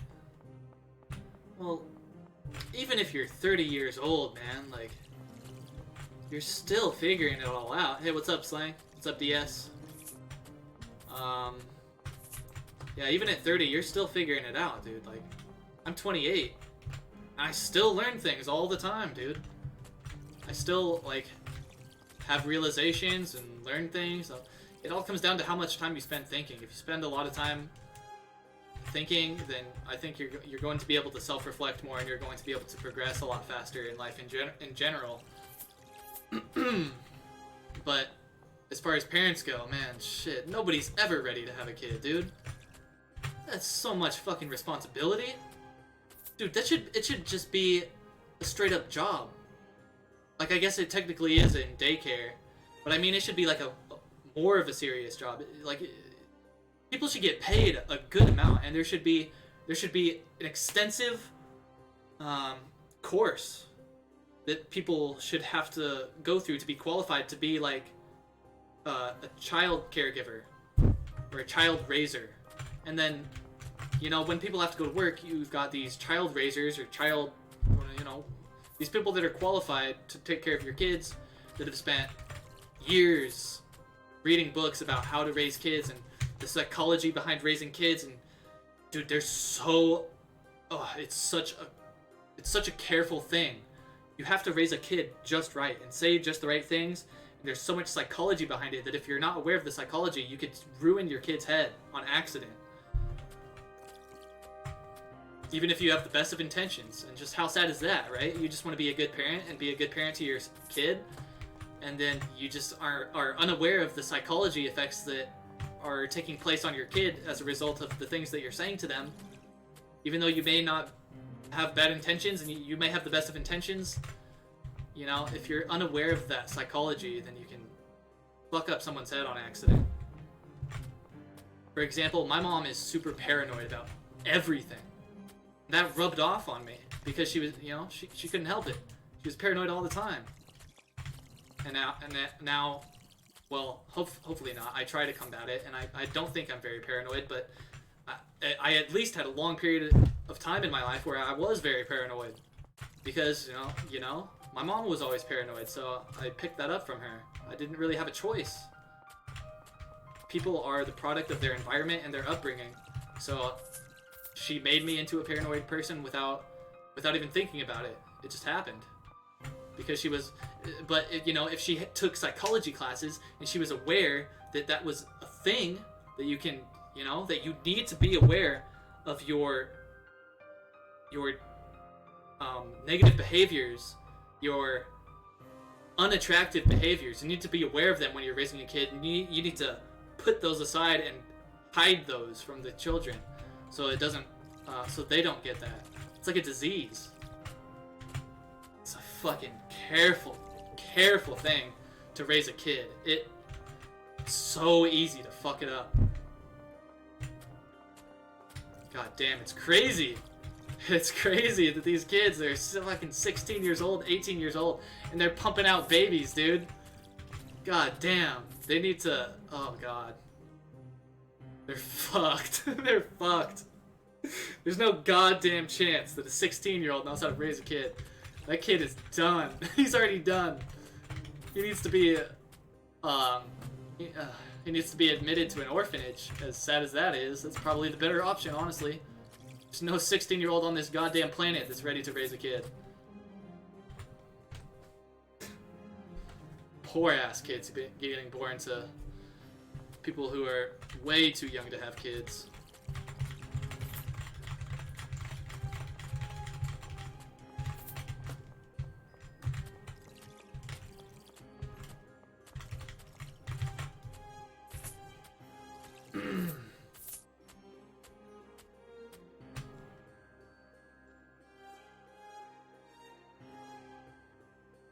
Oof, yeah. That would be a miracle. If every kid was able to find out what they wanted to do with their life by the time they're 18 or 21. I'm fucking 28. I want to be a YouTuber. Good fucking luck, right? I still don't know exactly what I want to do, but here I am on YouTube. That would be great if I could be a successful YouTuber, but that's probably not going to happen.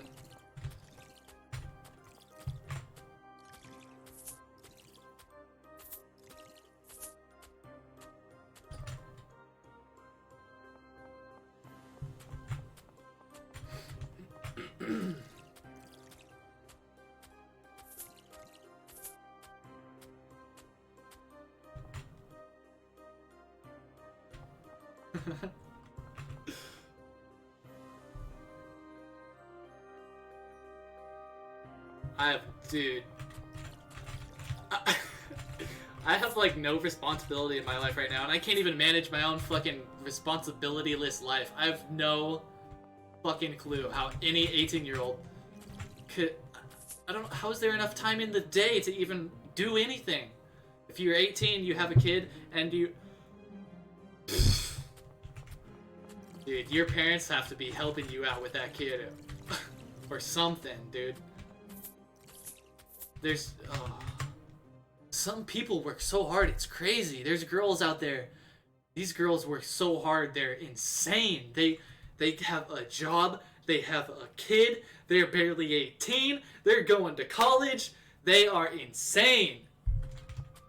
I don't know, dude, I can't even do one of those things at once. Like, I couldn't even just go to college. Like, how are you doing all of that? What are you made out of? Are you even a human? Are you made out of fucking titanium? Do you have a fucking battery pack in your back? Do you just, like, not go to sleep? You just take out your batteries and put in some new ones and keep going? Like, who the fuck are you? God.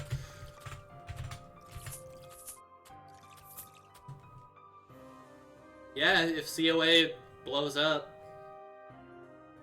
I mean, it is, well, not blowing up, I guess, but the trend of new people coming into the game is, like, pretty steep.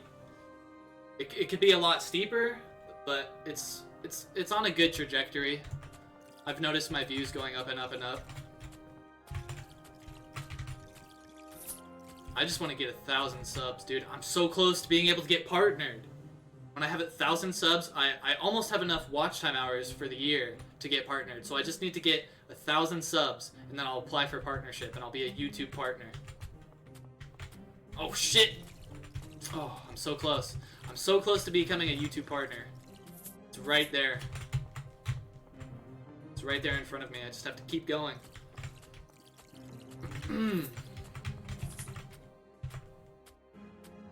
But I mean, that's just the beginning, dude.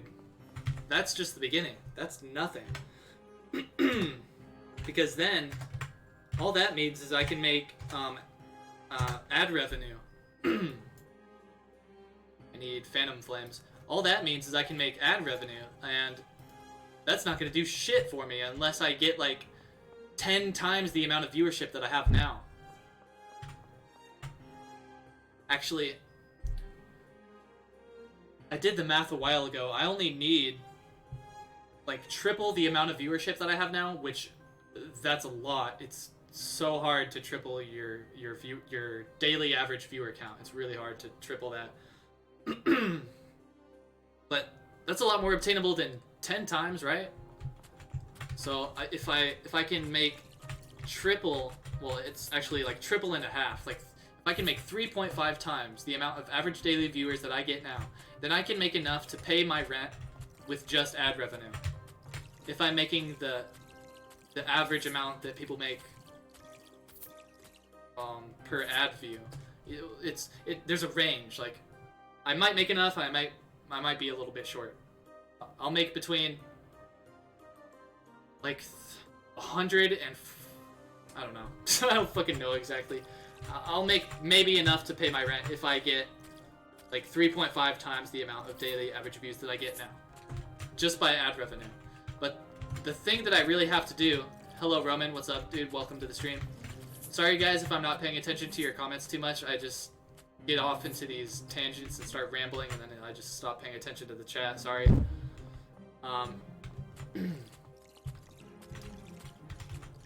But yeah, the thing that I really need to figure out, it's hard for me to figure it out. It's hard to figure out how to start getting my first sponsor deals. I mean, maybe I'm too small and everybody, I mean, because I do get ignored when I approach these people. Maybe I'm just too small and they're just going to keep ignoring me until I have like 5,000 or 10,000 subs or something.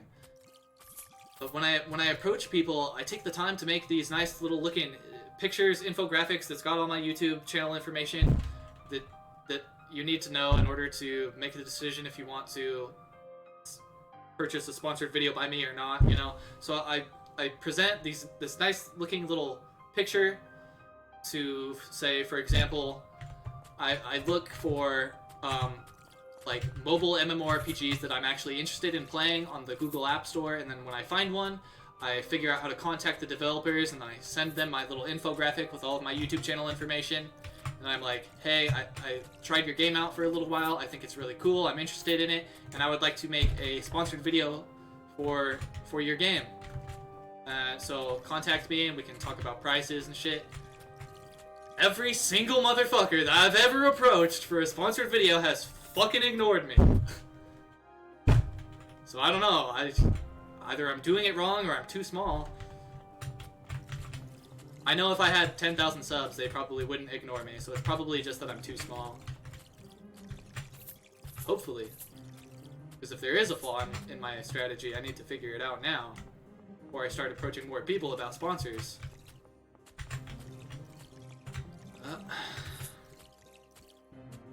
What can you do? I just gotta keep moving forward and hope it gets better. Hope I can get my first sponsored video deal with somebody. That's where the money is gonna come from. It's not gonna come from ads, I'm guessing.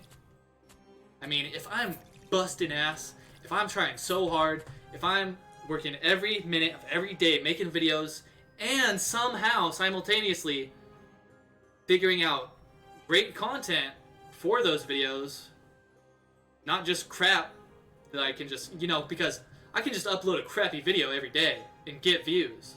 I'll get hundreds of views that way, thousands of views. But am I going to get subs? Are these people going to enjoy the content? Am I going to be proud of my own content?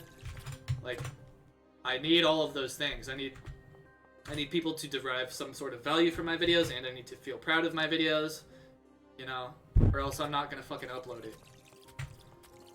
And now I'm just rambling about shit. I don't even know what the fuck I'm talking about anymore.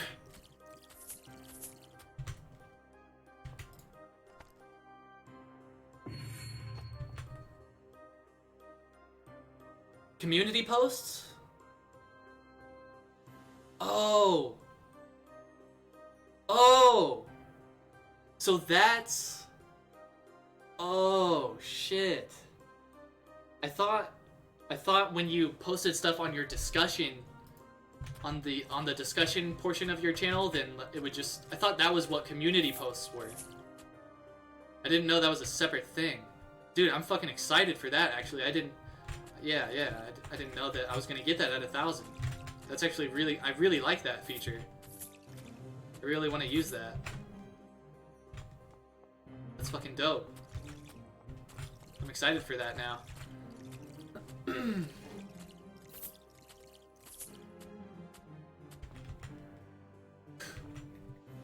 You're one of the very few YouTubers who produce quality content and have way less subs than you deserve. I fucking love it when people say that, man. Thank you. I appreciate that so much, dude. I've had a few people say that, and it feels so fucking good. You know, some of these videos, dude, I literally spend... Some of them it takes a week to edit some of the stuff. Some of them, I try... Well, there was a period of time where I was busting these videos out one every day, almost.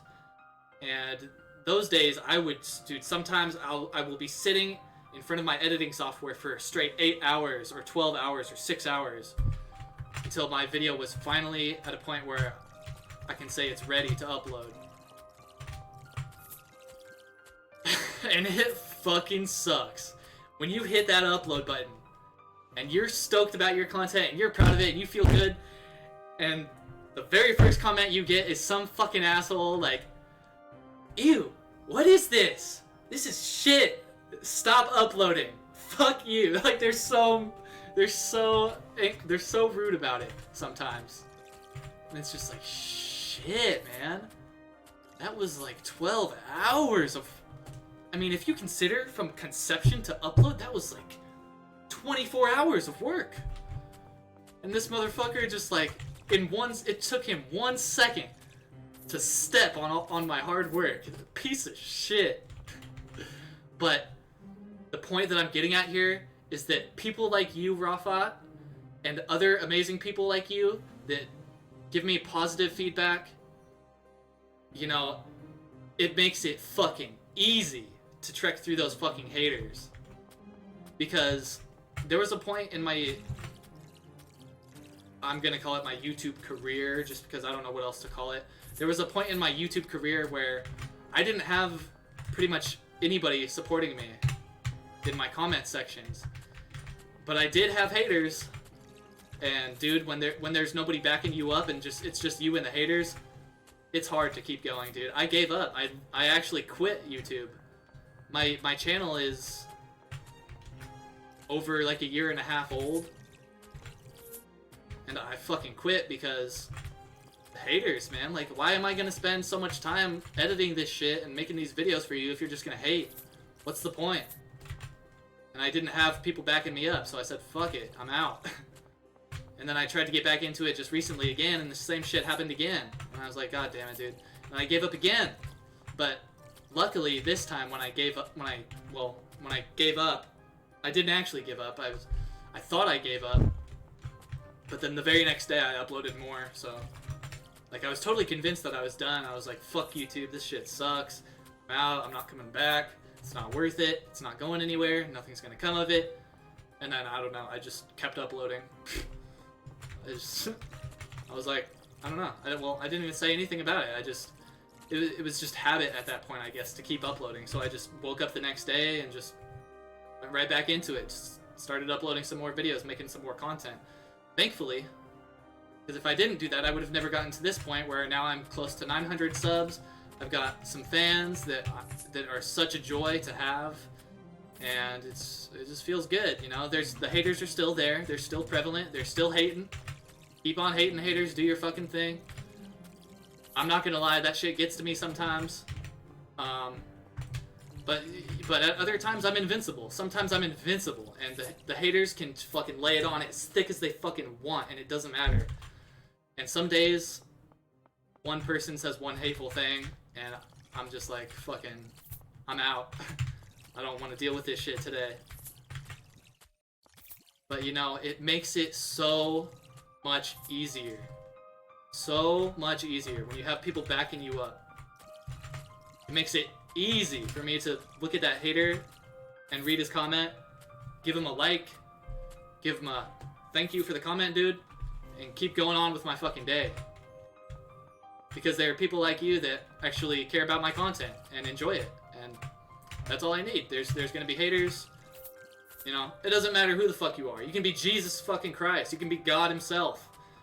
Come grace the world with your presence, and there's gonna be people that are like, fuck you. You know, there's haters for everything. You can't avoid it.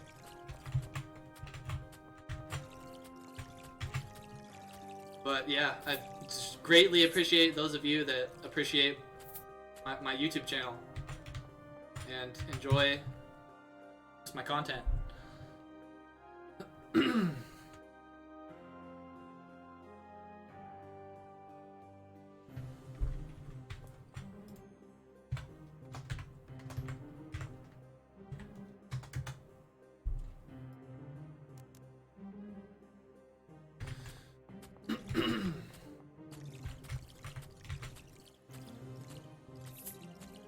The smithing guide was fun to watch. Yeah, that is my highest sub conversion video that I've ever made. I forget the exact, I forget the numbers, but it for like every 100 viewers, it converts like 15 subs or something, which is like insane. None of my other videos come anywhere close to that, and I don't know what it is. I would really love to fucking know, though, because that would make me a better YouTuber. Any of you who have watched my mining and smithing guide, like, could you tell me what's your favorite part? What is it about that video that makes you enjoy it? Is it the meme in the beginning where I'm like, forget what I say, but I say something about don't touch my butt or something like that? It was really stupid, and it was a lot of fun to make. I had a lot of fun making it. But if I could just understand why that video is doing so well, then I would just instantly become a stronger YouTuber. Man, I would be at like 2,000 subs I would be at like 5,000 subs right now. If all of my videos that I upload convert as many subs as that video does, I would have like fucking thousands of subs right now. That video is just way outperforming all of my other videos, and I can't put my finger on it. I don't know what it is.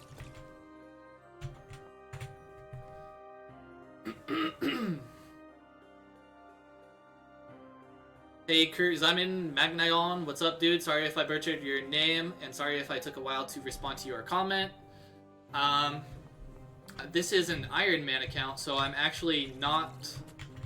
not allowed to trade with any other players. So I've got all of these flasks myself, all of my meds myself. I had 10k meds at one point. I just had 8k earlier in this stream. I got my spectrals. I got everything myself, all of my gear, my sword. So yeah, it's an Ironman account.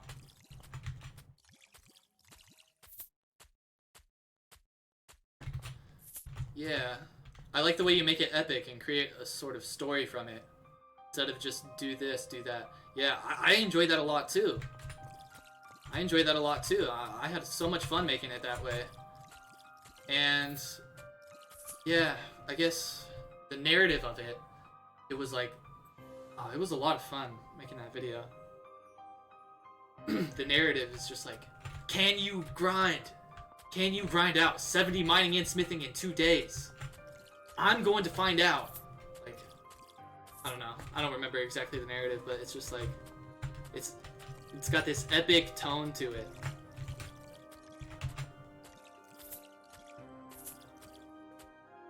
Yeah.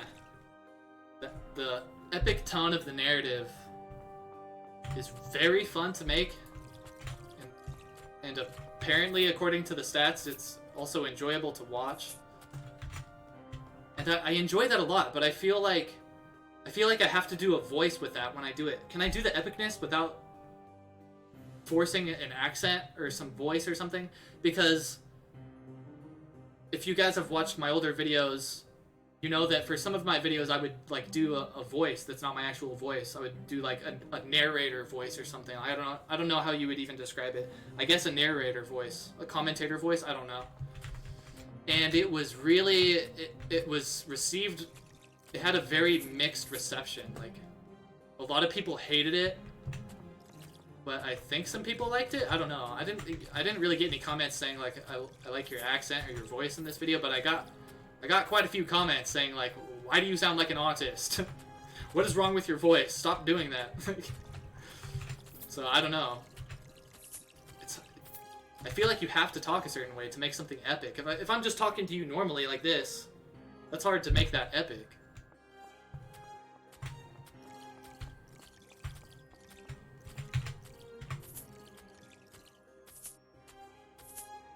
Tips for getting smithing leveled up fast.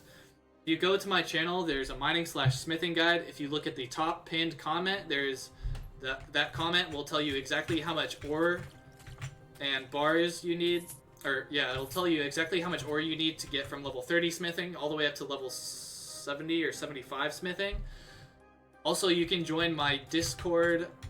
I don't believe the link is in the description of this video, unfortunately, but if you look at any of my other videos, you can find the link to my Discord, Sons of Sparta.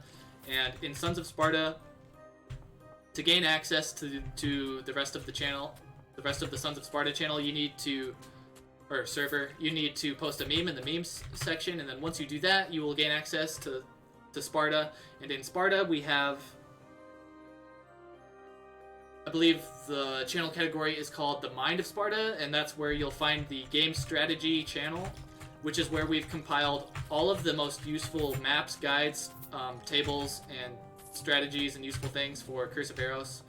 So if you go there, you'll find a game map, a Viraxis map, a map that shows where all the ore is in the game. You'll find maps that show where all of the mobs are in the game. You'll find tables that show how much, how many logs you have to chop down to level up your wood cutting.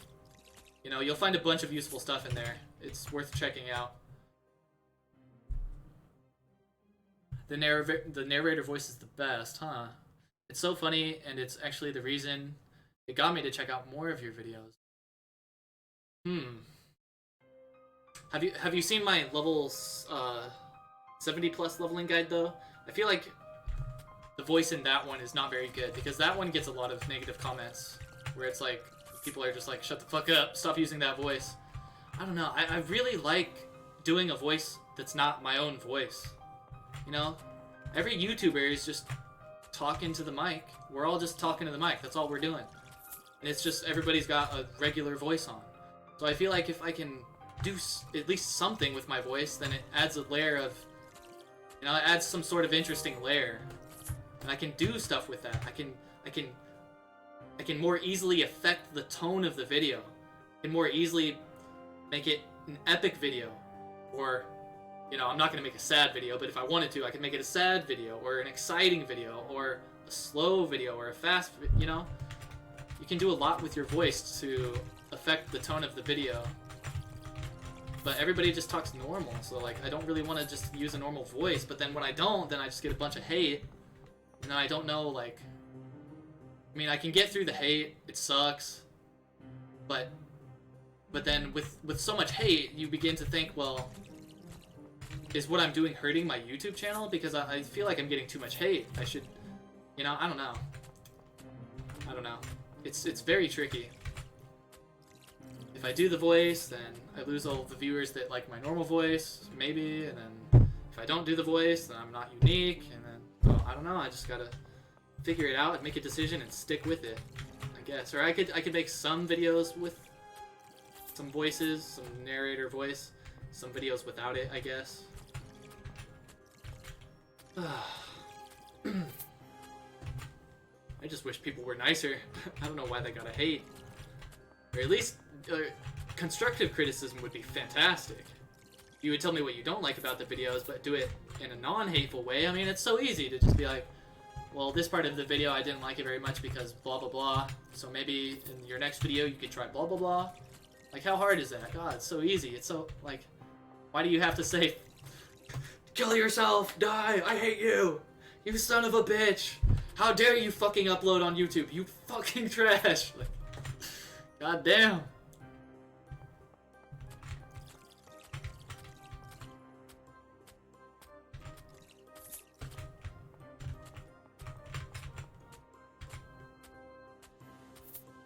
It's about how much promotion you get from your fellows or guildmates. Are you talking about in the guild recruitment section in the Curse of Aros channel? Where me and the Spartans will post, well, we'll post that video, but I mean, it's like a guild recruitment ad. It's an epic way to, like, get people stoked about being in the Sons of Sparta. It's not about promoting my video. I don't care if that video gets 0 views. Well, I mean, I want people to view it so they'll, I don't know, enjoy joining my clan. But that's the only reason. Like, I don't care. I don't know. I don't ever self-promote myself. That's a lie. I definitely self-promote myself on Facebook and Reddit and the official Curse of Aros Discord. Oh my god, I forgot. I can't type. Hi, Rubix. I can't type to you, man. Tried. Yeah, I promote my stuff on Reddit, Discord, Facebook, and the official Curse of Aros Discord. And then I have my guild recruitment ad. And I know people don't like that, but I mean, fuck, dude. I'm trying to grind out here, man. I gotta get views, I gotta get subs, I gotta grow my channel. And so I'm going to use the platforms that I can use in order to promote my stuff. And I don't overdo it. I make 1 post per platform per video. No exceptions. No double posting. So I think I'm totally within bounds there. And there's always haters. Always. People always have you fucking, literally, I promoted myself in game 1 time. Or no, I didn't even promote myself. I was just promoting my clan. I was just saying, join Sons of Sparta. Okay, I remember what I said. I said something about Sons of Sparta, and somebody said, how do you join Sons of Sparta? So I just said, check out my my epic clan ad on my channel. That was the only time I've ever self-promoted in-game. And somebody's comment was, oh, I'm starting to like you more. Or, what did he say? He said something like, your relentless self-promotion is starting to grow on me. I'm actually starting to like it. Like, what the fuck, dude? What are you talking about? It's the first time I've ever self-promoted in the game ever. What are you talking about? Like, fucking weird. It's just like he's writing his own narrative. It's like, oh, just making shit up. I mean, maybe he was trying to make me look bad. I really like to give people the benefit of the doubt, and I really don't like to think that people will be that nasty, but it could be possible that he was just trying to just make me look bad, and he was trying to make other people think that I'm out here, like, self-promoting hardcore all the goddamn time. And I hope people don't do that kind of shit, but, you know, they probably do sometimes. Fuck, that is goddamn pathetic. Most fucking pathetic thing I've ever heard in my life, dude. If you have nothing to do with your time other than to tear other people down, you're fucking pathetic.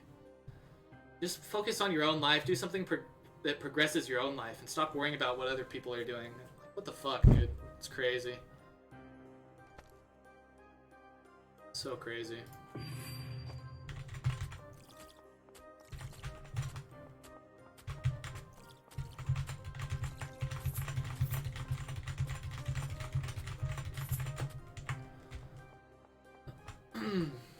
Got DS over here. Try to... I don't need to type anything in order to invite him, right? I can just click on him, so maybe we can get him in the party. Ah, click him. What the Click! Click! Oh my god. Rubik's, let me click you. Party. Why is this not working? There we go. Getting the Spartans in the party now. Rubik's is in my clan, and well, you can tell that DS is also in my clan because he's got the tag. Man, those tags are expensive. They were only like 2.5 mil like a couple weeks ago when I bought like 8, I think it was 8 tags. It costed like 30 mil. No, they were even more expensive by that point, and they were 2.5 mil before then. If they were still 2.5 mil at that point, then I would have been able to buy more than 8. But man, the price of lollies is just going up and up and up, and now it's getting pretty difficult to tag up my clan members. Dude, I'll have to spend so much tagging them up. So I can't. Especially, I mean, if I was playing my normal account, then it's just one Dragonite. You use all of the revenue from your Dragonite to just tag up every single clan member you've got. That would be sick. But you know, I'm playing on an Ironman account now, so I can't even do that.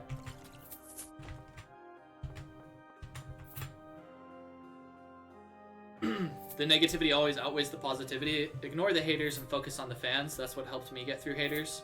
Do you have a YouTube channel too? What where did you get haters on? Are you on Twitch, YouTube, or do you do Instagram stuff or something?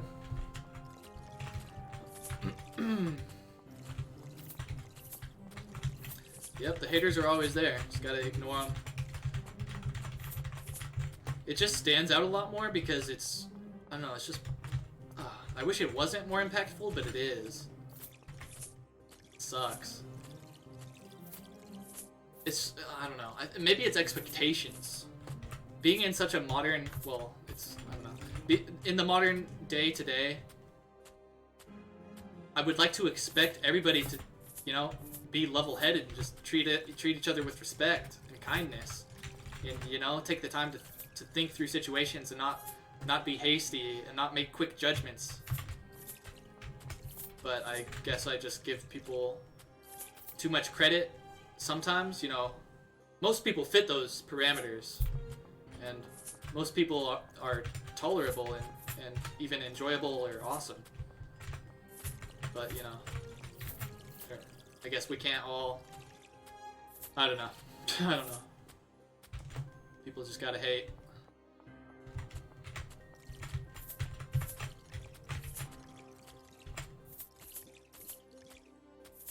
Nice. Do you have a gaming channel, or do you have some other kind of channel? If you have a gaming channel, what is your primary game that you upload for? And if you don't have a gaming channel, what do you upload about?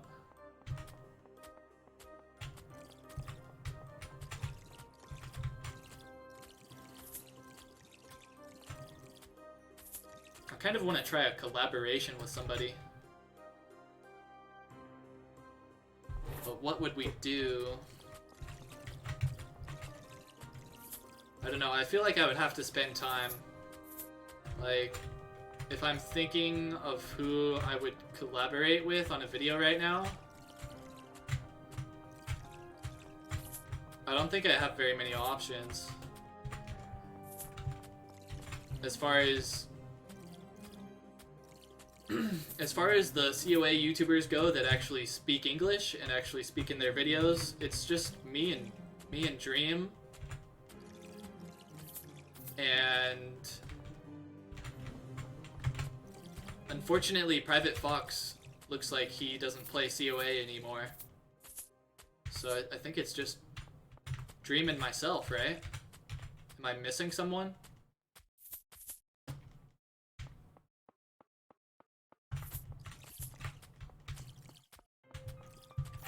Yeah, I mean, if I collaborate with someone, like, I want them to talk in the video, though, and Yezin, Xtaz King, fuck, I hope I'm not forgetting any. If I'm forgetting anybody, I apologize, but all of the COA youth, oh yeah, fuck. How the fuck did I forget about Chris? I definitely want to do some collaborations with Chris, dude. That guy is funny as fuck. That guy is awesome. But, all of the COA YouTubers are great. I don't have any problems with any of them. I would like to do... Well, I just have never done a collaboration before, so I'm really interested in doing it to see, like, if it's actually worth doing. Like, if I do a collaboration video, is it gonna pop off? Am I gonna get a ton of views for it? Is it gonna be worth it in that sense? So is it gonna be something that people really want to watch and they're gonna enjoy it? I guess that's what I'm just interested in.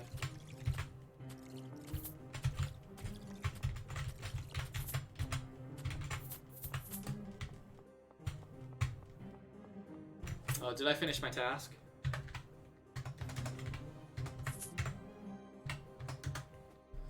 Yes, I did. Time to go get some more.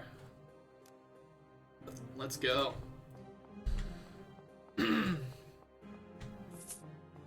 I pulled a Chris on a newbie auto-clicking an ice spider yesterday. Dude, TCK Chris. If any of you have not seen TCK Chris's videos, his... unfortunately, damn, he needs to change his YouTube name, because I can never remember his fucking YouTube name. It's like... Fork something, right? His YouTube name is like... I can't fucking remember, dude. He needs to change it to TCK Chris, because I just can't remember it. And I feel like that's how everybody knows him in the game, right? As TCK Chris. So he needs to rename.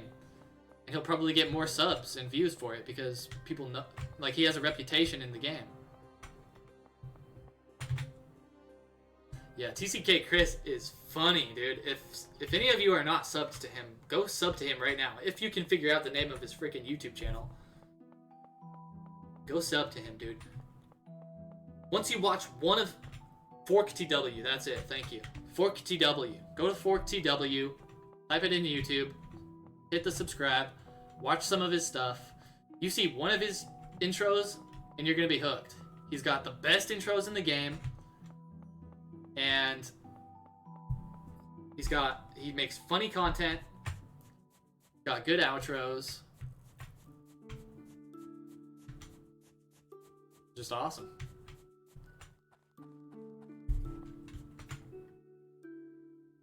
Phantom Flames, perfect. Ancient Bats. Damn, those are expensive to skip. Fuck me. Why, dude?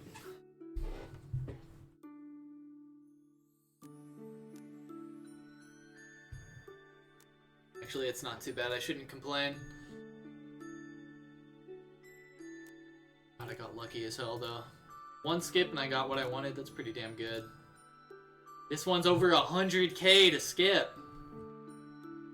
What the hell is that?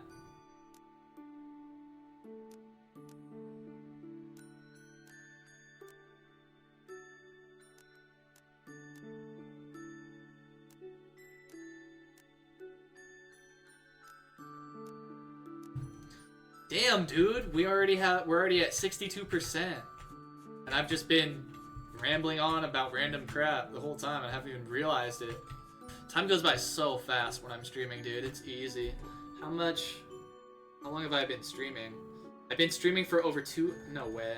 I've been streaming for over 2 hours. That's crazy.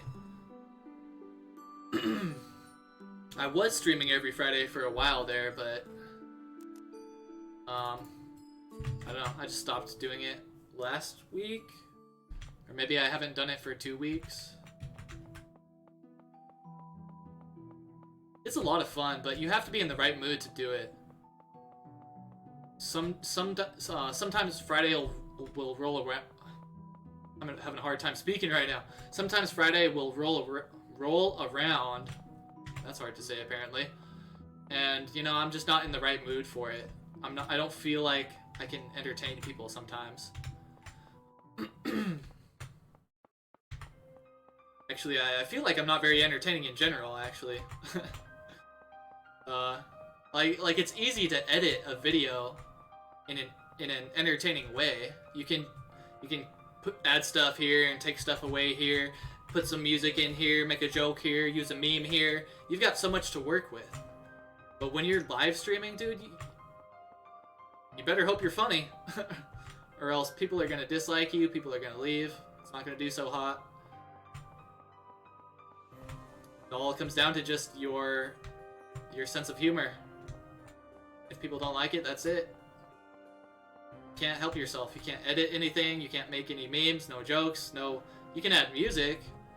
You can do some scene switches. I could do this. But what the hell is that gonna do for me, right? That doesn't help very much. It's not gonna get me anywhere. And it looks cool for 2 seconds. I paid fucking $7 for that scene transition, and I barely ever use it, so that kind of sucks. But it is kind of cool to have it. I do think it's pretty cool looking.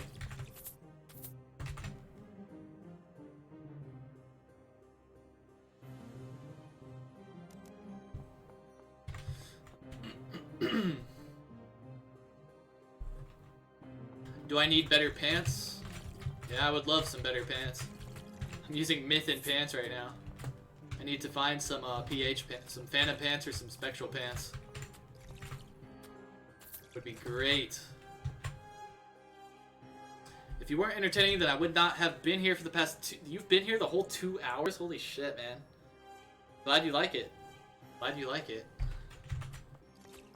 It's worth doing as long as at least one person gets something out of it. You know, obviously the more the merrier, then you make a larger impact, but if at least somebody likes it, then I'm happy with that. It's better to talk with someone, your live stream. Yeah, I used to do streaming on Twitch, and sometimes I would talk to people.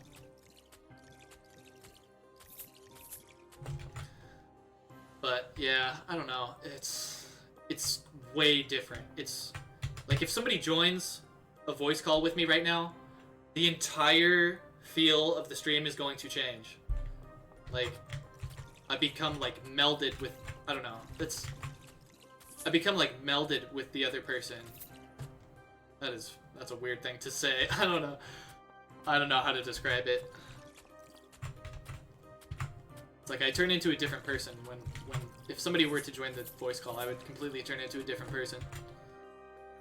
It's like, you know, you're talking to your friend, you talk a certain way, say certain things.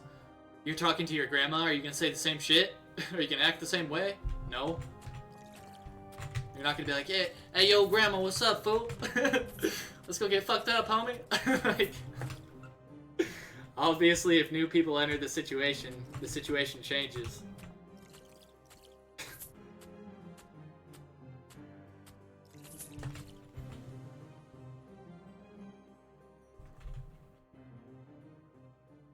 You can be in a party with someone? Yeah, if you click on somebody, you can trade or you can party.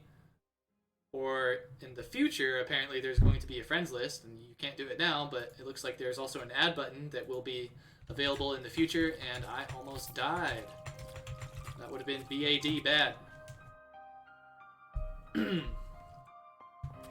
Why not do Discord while streaming so that you can talk to someone like what other streamers do? I don't know, I kind of like just rambling. Well, the thing is, if I'm talking to someone, then I'm thinking about what they're thinking about. And I'm thinking about what they're talking about. And I'm responding to what they're saying and thinking. Or vice versa. I could also start topics as well. But I don't know, I function probably better solo, And I do enjoy being solo, but there's also times where having additional voices and people on the stream with me would also be beneficial and fun. But, you know, I don't know. For pretty much most things, I do pretty much everything solo. But I don't really have any problem with it. Also, I would like to, like, work out my entertainment muscle, I guess. Like, you know, the way to work out your entertainment muscle is how? By being entertaining. But if I have somebody else on the stream with me carrying some of the weight, then I don't have to try as hard, then I don't get as much practice. I don't get as much training at being a streamer or a YouTuber or a social media presence. You know, that's kind of the approach that I use for everything. I want to figure it out myself. I want to be completely independent and self-sufficient and rely on nobody and no thing to get me to where I need to go.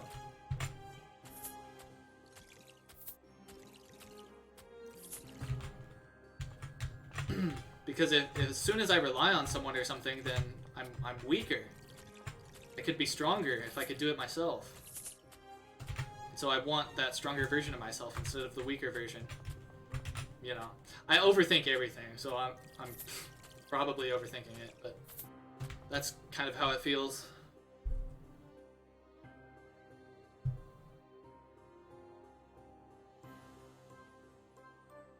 Yeah, gold equipment is really cool. I would like to roll around in an Aros set.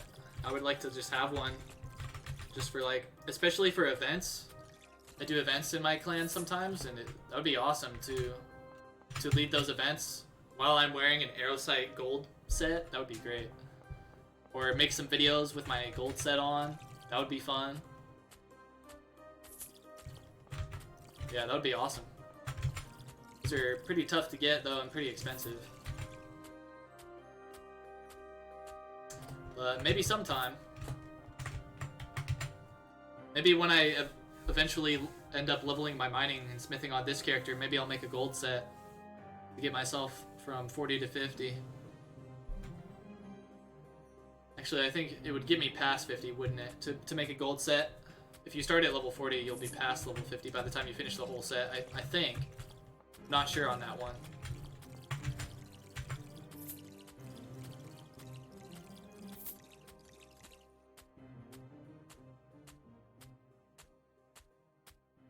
Oh yeah.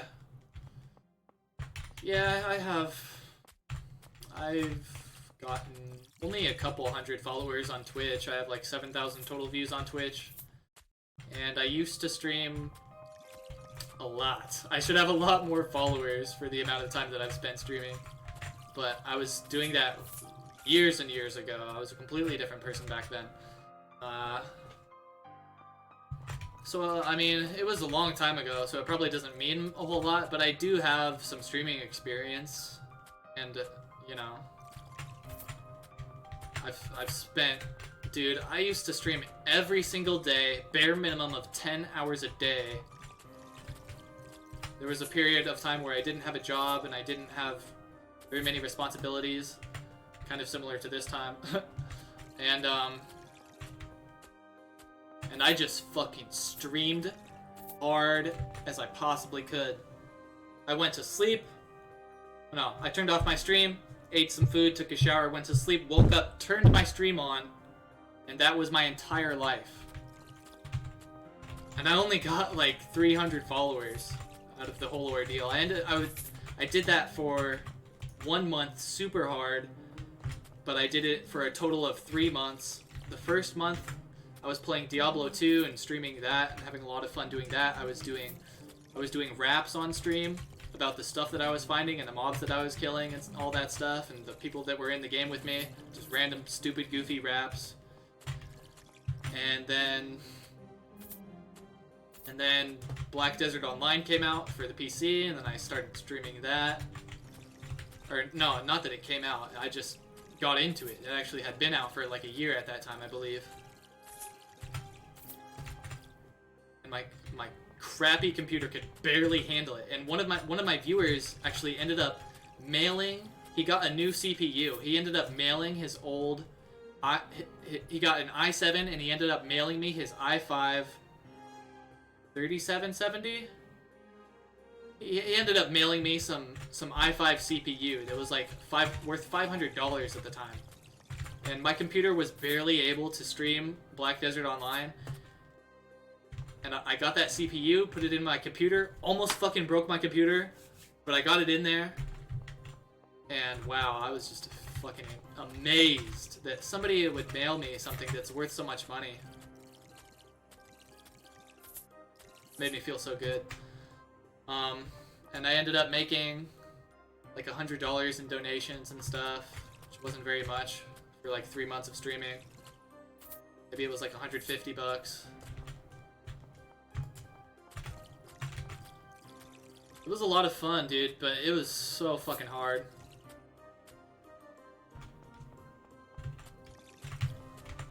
I was just trying to figure it out, but when you're in your beginning stages of being a streamer or a YouTuber or anything, when you're very inexperienced with it, it's very difficult because you'll be worrying about all of the wrong shit. Because I went in totally blind. I didn't know what the fuck I was doing. I had no idea how to stream. I had no idea how to even set up my stream. I had no idea how to be entertaining or do. My stream sucked. Like, looking back at it now, it sucked, but for where I was at and how inexperienced I was, I guess it was okay. But yeah, I was inexperienced and it sucked. But there was a lot of really, really fun times that came out of it, and a lot of I was just really impressed by the amount of support that people showed me. It was really cool. Really fucking enjoyed it.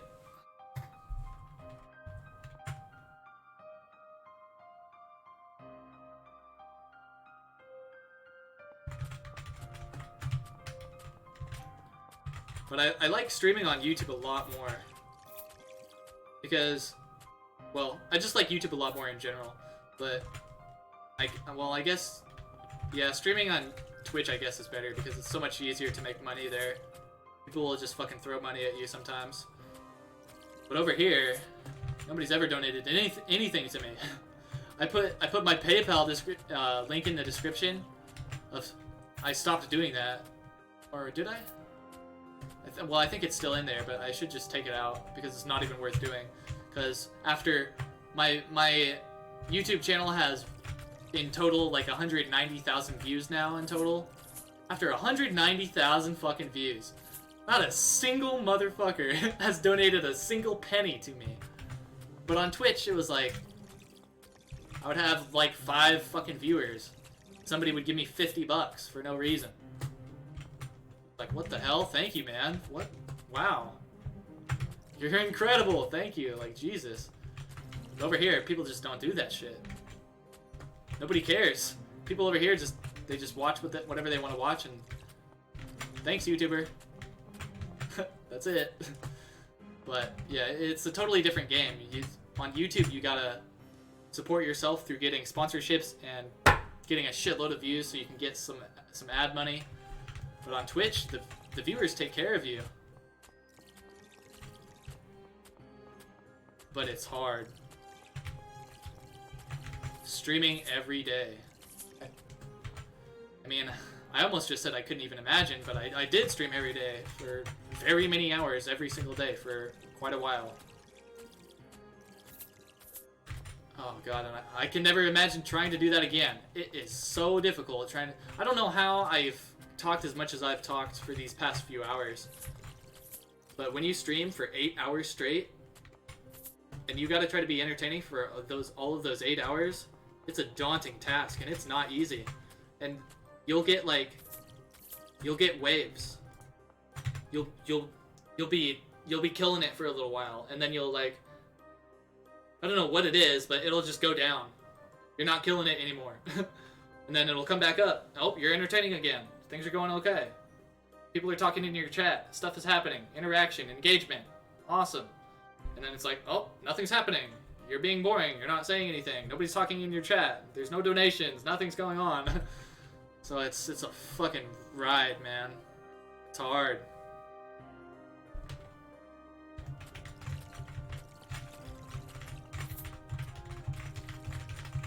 you have to, even if you have 0 viewers, you gotta keep talking.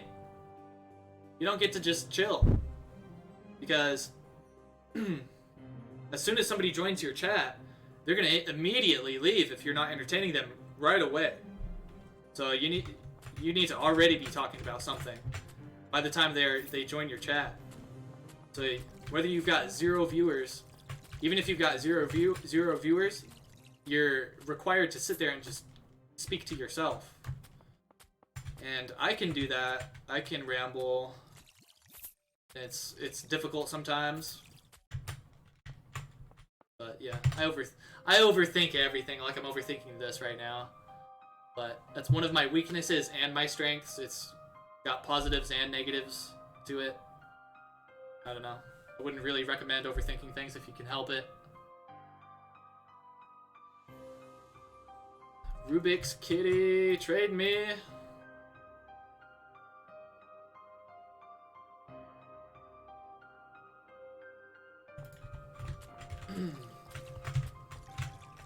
I think he's on mobile. So he's like tapping out of the game.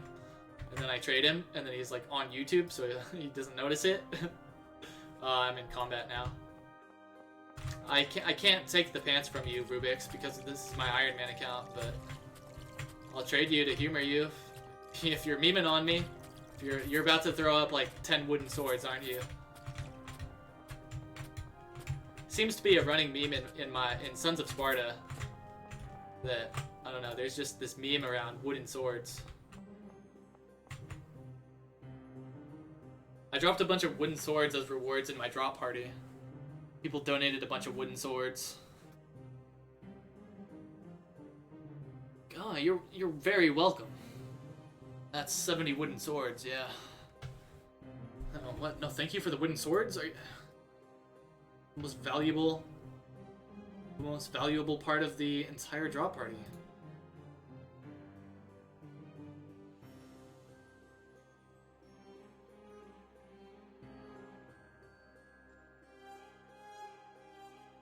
Let's see, let's give you 5,565 small potions, 5,565 scrolls of vitality, 5,565 of everything. Except...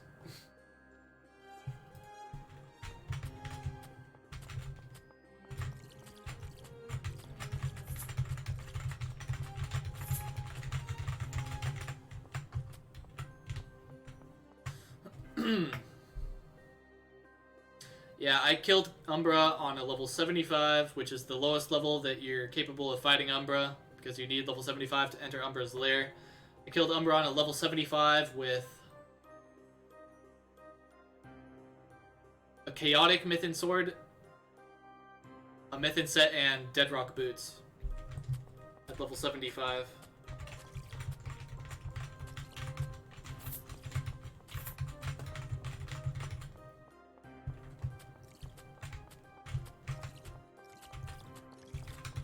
Which was a lot easier than I thought, but I already had good practice, so I was ready for it.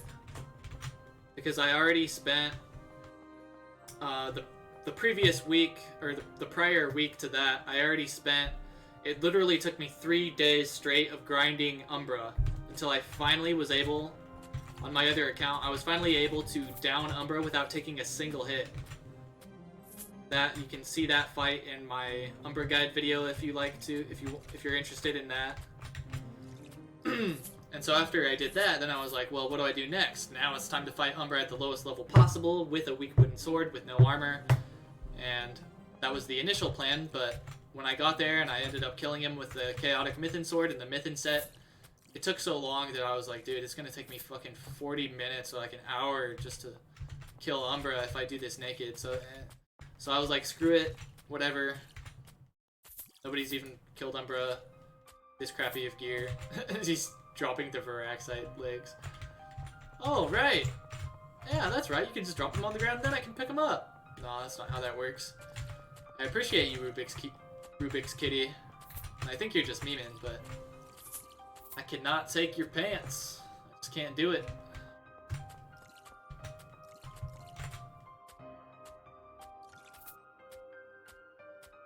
Oh yeah, it was on mobile too. Level 75 Chaotic Mythin on mobile. You've got to use, like, I always play the game on mobile now. I never use BlueStacks or even the, well, I use the official PC version only when I'm on my other character because that's the one that has access to it. But when I'm playing this character, I'm playing on mobile because the as awkward as it seems, the claw grip actually makes it a lot of fun to play on mobile. You can control your, like, there's no difference. If you practice the claw grip and you're good at it, you get good at it, which everybody can get good at the claw grip. It's not that difficult. It just takes a little bit of practice. But once you get good at it, there is no difference between using that claw grip on mobile and playing on the official PC version. I will fucking dunk on kids. I'm excited to dunk on kids that are playing on PC and I'm playing on mobile in the new arena that's coming up. I can't wait to talk shit, dude. Just like, oh wait, you're playing on PC and you're a higher level than me? Oh, and you got better gear than me? And I'm playing on mobile and I just stole all your gear, dude. I can't wait for that.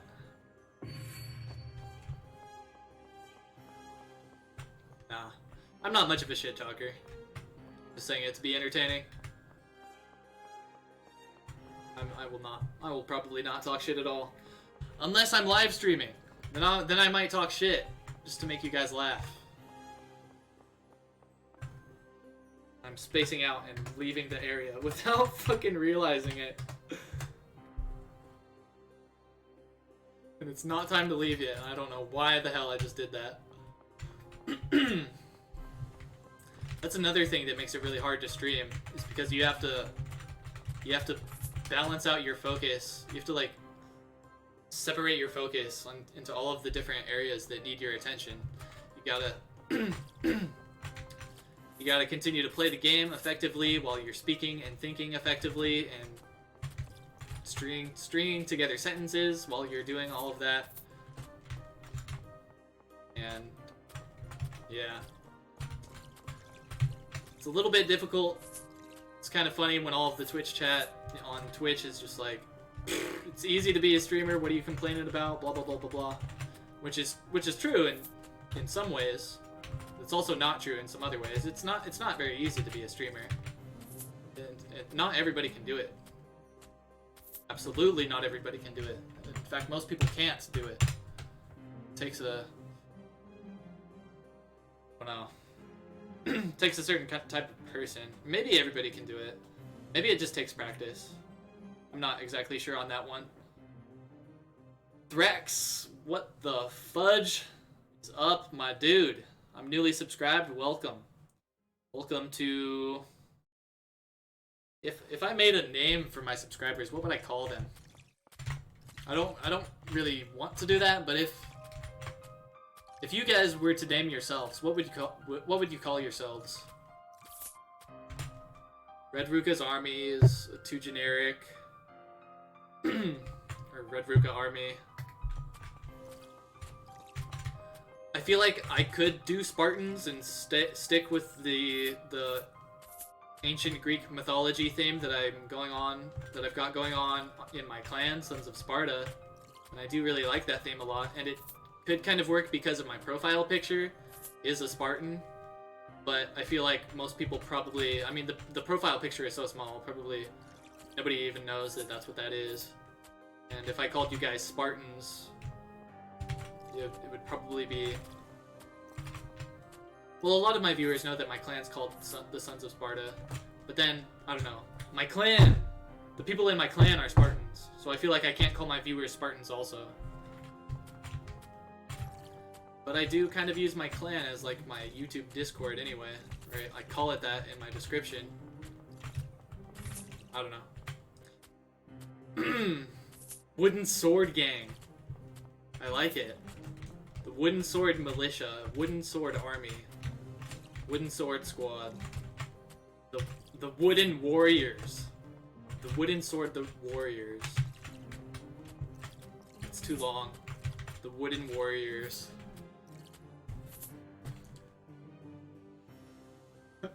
The Wooden Sword Swashbucklers. stupid shit. The cuddly duckies. Oh yeah.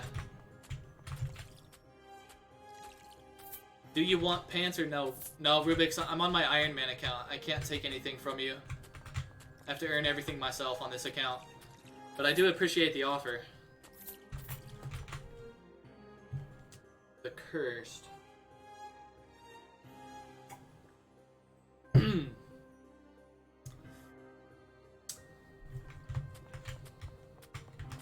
Do people even really like that though? Do people like being associated with that? Like, are you guys subscribed to anybody on are you subscribed to anybody on YouTube who calls their subscribers something? And do you like that a lot? I mean, I feel like it totally doesn't fucking matter, right? Like, if I call you guys something, what difference is that gonna make?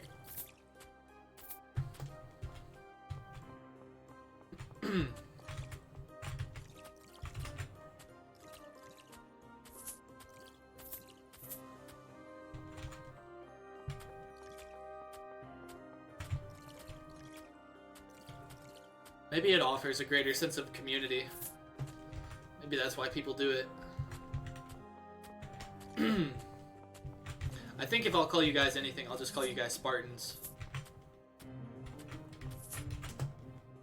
I just like the whole idea of Sparta and Spartans.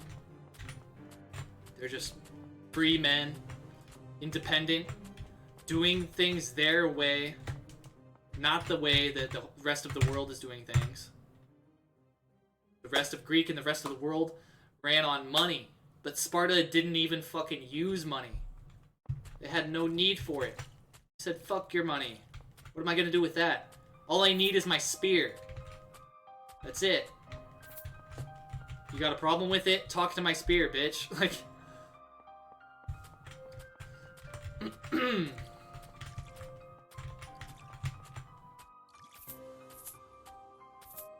Yeah, I can't take it, Rubik's. I'm on my Ironman account. I cannot take your pants. Cannot.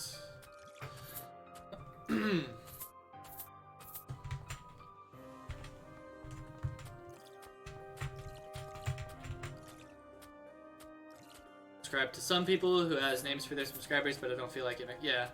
Yeah, it shouldn't really make a difference.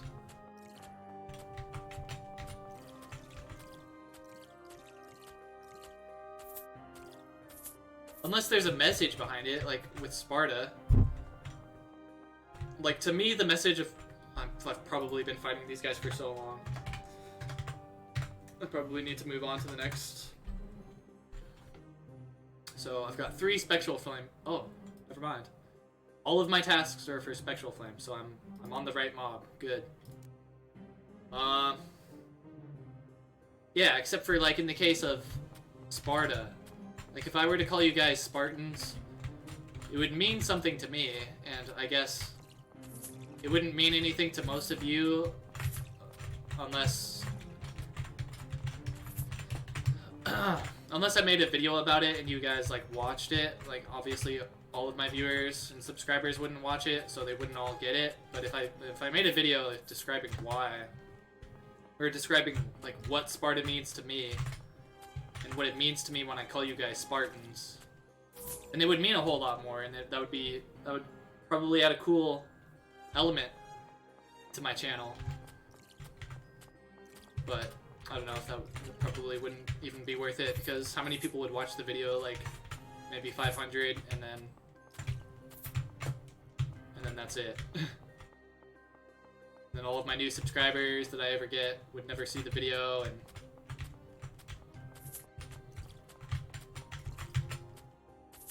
the Athenians. No. Bad Razor. Athens is our enemy. Athens sucks. We'll destroy Athens. So we should team up with Athens and work together. Then maybe Rome wouldn't screw us.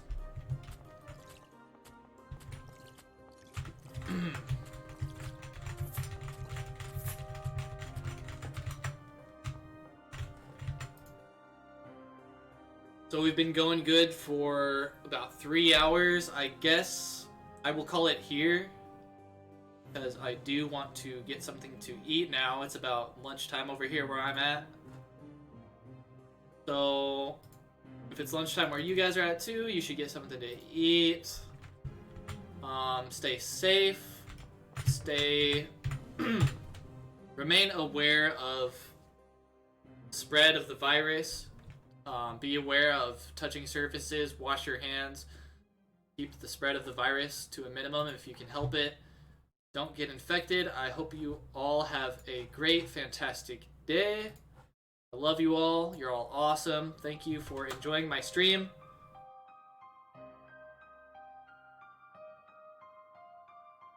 Thank you for enjoying my stream. I love you guys. Peace. Have fun. Hope you find some good stuff in the game. Hope you all find some fulfillment and success in your real lives. Love you guys. It is noon for me. It is 12. Love you guys. I will see you very soon. Maybe next Friday I'll have another stream, and tomorrow I'm uploading a video, and the next day after that I have another video planned. Then maybe I'll take a day break then, and then upload some more in the following upcoming week. Anyway, that's it for me, guys. Love you all. Again, for the 500,000th time, I love you all. See you next time, guys.